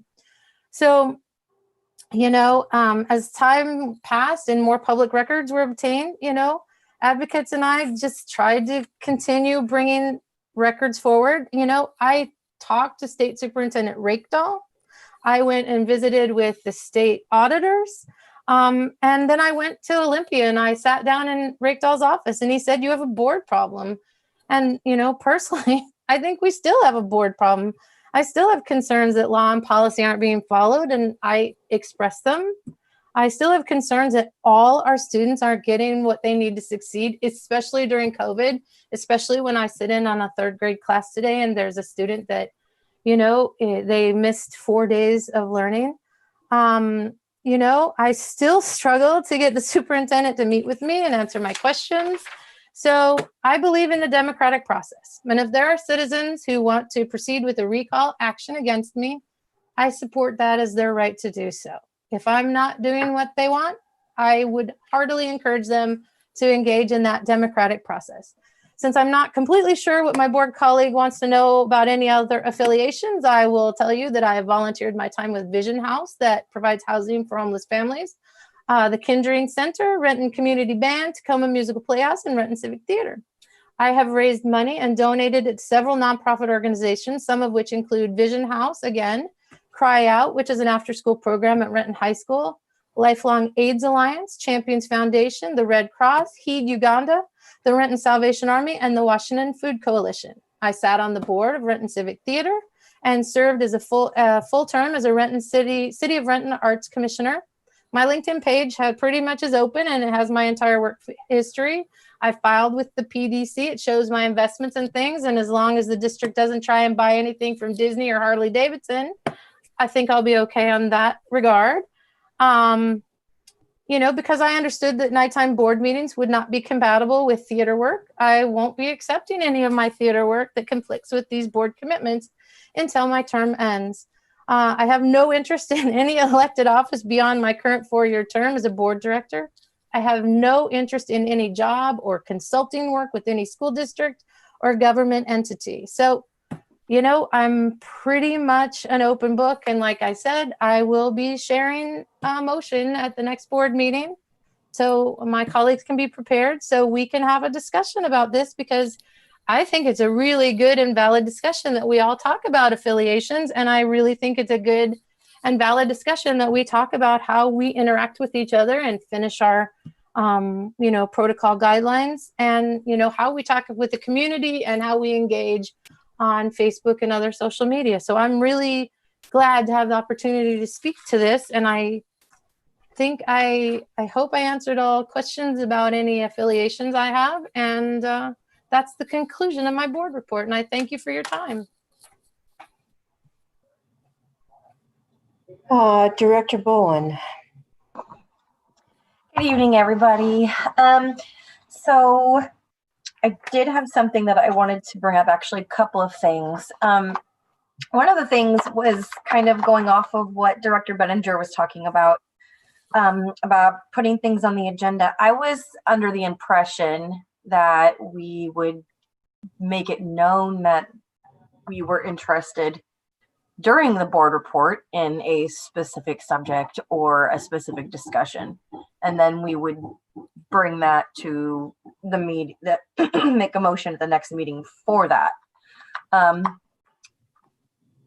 was just my assumption. So what I wanted to bring forward is, I think, I've been in a lot of spaces in this community around early learning, around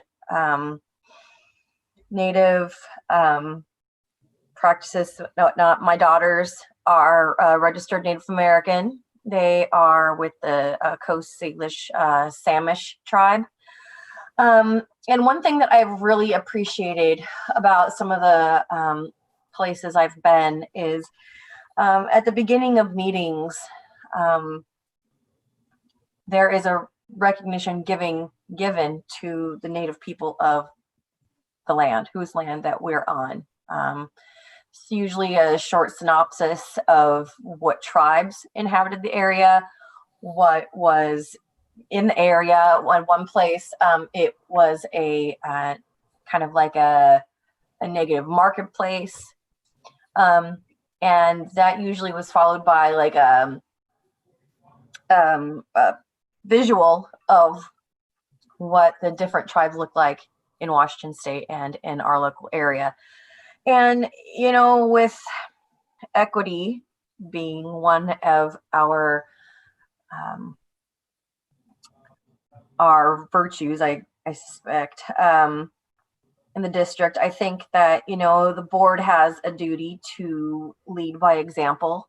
And I think that, you know, working with our local tribes, Muckleshoot, I know Duwamish, well, that is Muckleshoot, that is whose land we are on. And I think working in closely with them to come up with a well-worded land recognition for us to, you know, implement at the beginning of board meetings, somewhere around the Pledge of Allegiance. I think it would behoove us to do that as leaders in the community and as leaders who, you know, value equity in the school district. But that was just something I wanted to bring up. And I know that I had talked to Dr. Watts, I talked to President Hamada also about that. And I wanted to bring it up for the rest of you also, and let you know that was something that I want to put on the agenda next week, if possible. Another thing I wanted to bring up is today there was the distribution of meals for families within the Kent School District. I'm really glad that the waiver was extended through December 31st for all children ages 0 to 18 are able to get 5 breakfasts and 5 lunches. You know, I went and got my boxes today. I have someone in my community who I give a ride to, who, like the person who wrote in earlier this evening, does not have a vehicle. I was happy to give her a ride so she could get boxes for her children. I do really want us to be mindful about those families who don't have transportation. And, you know, I'm really hoping that, you know, as a district that we're able to come up with ways to be able to also serve those families as well. And I guess, you know, that brings me to the question is like, what do we have planned for like drop-off distribution? Do we have anything like that planned for families without transportation?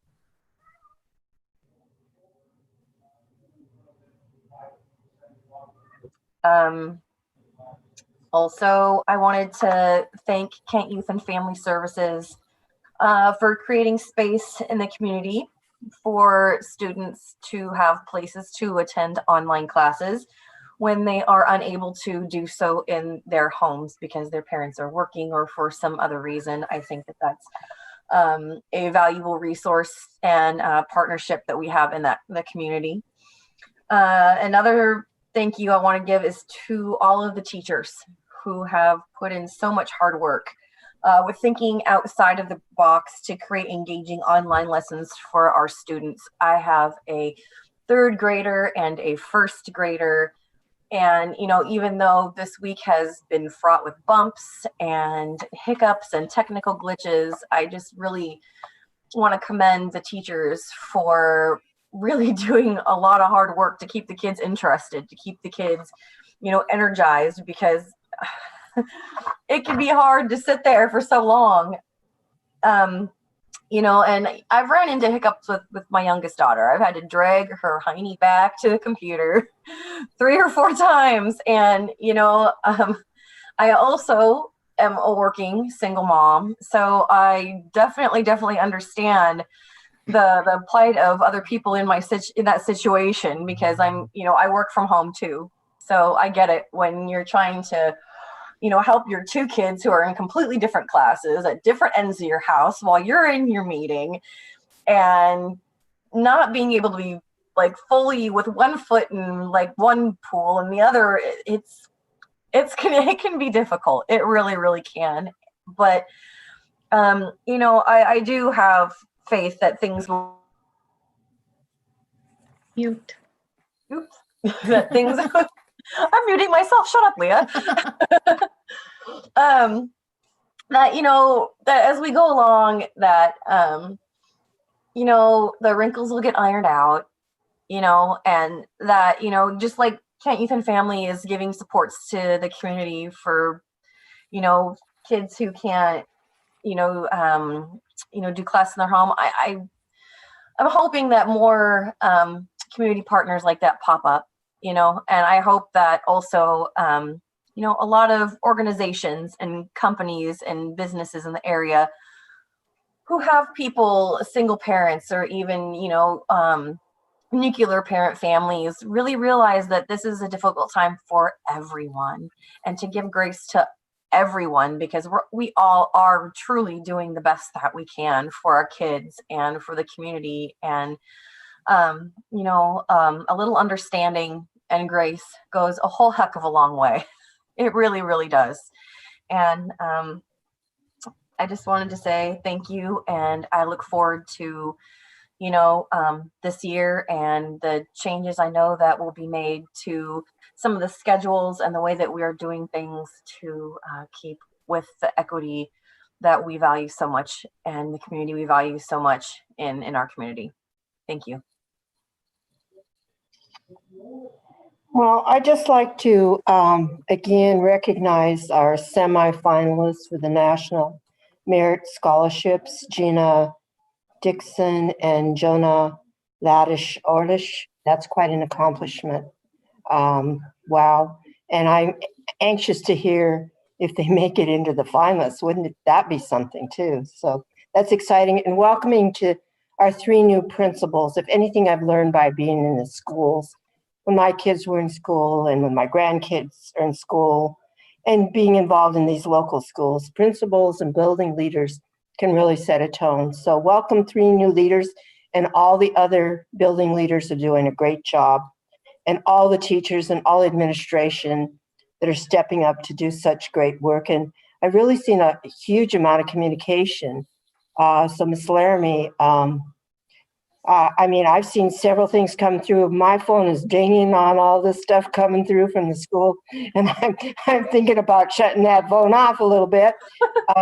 But I realize that some people are getting it this way or that way or the other way, so we have to continually try to reach all people. So that's actually good. I'm really excited about the All in Washington. I'm going to pass that on to a lot of the nonprofits that I know. The Kent Community Foundation, I don't know if you know about them, but they have stepped up and done such great work in supplying down at Showware additional food and help and grants to communities. And actually my program at the church has been awarded a grant to help with rental evictions. And I know there's other recipients that have really benefited from that. So we have a great community here. And I do think, as I told my oldest son a long time ago, when he got into some pretty steep trouble, and he was very, very down. And I said, well, now's the time to find out what you're really about. And I think that's about our community too. Are we going to be a divided community? Are we going to be come together? I think we have the opportunity to do a lot of things in this time of crisis. And I don't think the pandemic financially has even touched us yet to what's coming. So we need to be prepared to be good neighbors to one another. Just a couple of questions I have here, because I don't want to go on and on tonight, but I'm curious because the PTA is really excited about continuing helping to deliver some of the lunches that the people don't have transportation. I'm wondering if we can possibly really look at that and they did a great job and would like to continue to do that. They have a plan and they're organized. And I mean, if there's anything a lot of our community needs, it's transportation sometimes. So if we have a vehicle that's pretty well oiled, I'd like to look at that. And I don't expect an answer tonight. I'm just going to put it out there. And it seems like with these hot spots and connections and broadband and on, as a nation and as a state, we really need to step up way beyond the school district to help people who don't have the funds to do this. I know that Comcast has a program to get some of this out for people who want to help pay for some people that need that. And if you have the means, and I know a lot of people are struggling, I'd certainly look into that as an asset to give back to our neighbors in need. I'm also wondering about, it seems like that we might also, not trying to tell Dr. Watts how to run the school district, although I've been known to do that before, is I'd like to see if we have enough tech support, because that's another issue that keeps coming up. And it just seems like maybe with all the stuff we've got going on, if we're adequately staffed in that area, just to take a look at that. And that's just a suggestion. I'm not running this district. I'm just suggesting what I'm hearing widespread from the community. And it also seems like our specialized learning kids need some real direction about what's coming forth, especially for them. A lot of them I'm hearing from, there's just not enough direction. They don't feel that they're getting their in-person time that they need. And as soon as we can get some communication to them, I think that would help a lot to those people that are already, needing more help. And they need that foundation that help is coming.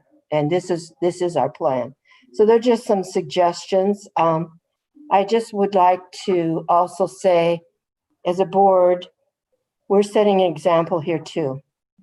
And we have got to find a way to get ourselves more up to speed on, communicating effectively better. And I'm going to try to lead in that way going forward.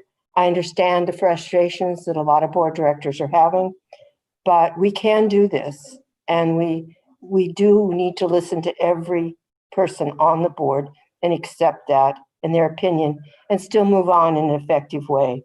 I'm going to close with this Japanese proverb that the reputation of 1,000 years is determined by the conduct of 1 hour. So if we just keep that in mind, and I wish you all the best, stay safe, stay well, and stay happy. And that concludes my report, and I believe we're adjourned. Good night. Good night, everyone. Thank you. Bye. Thank you, everyone. Night.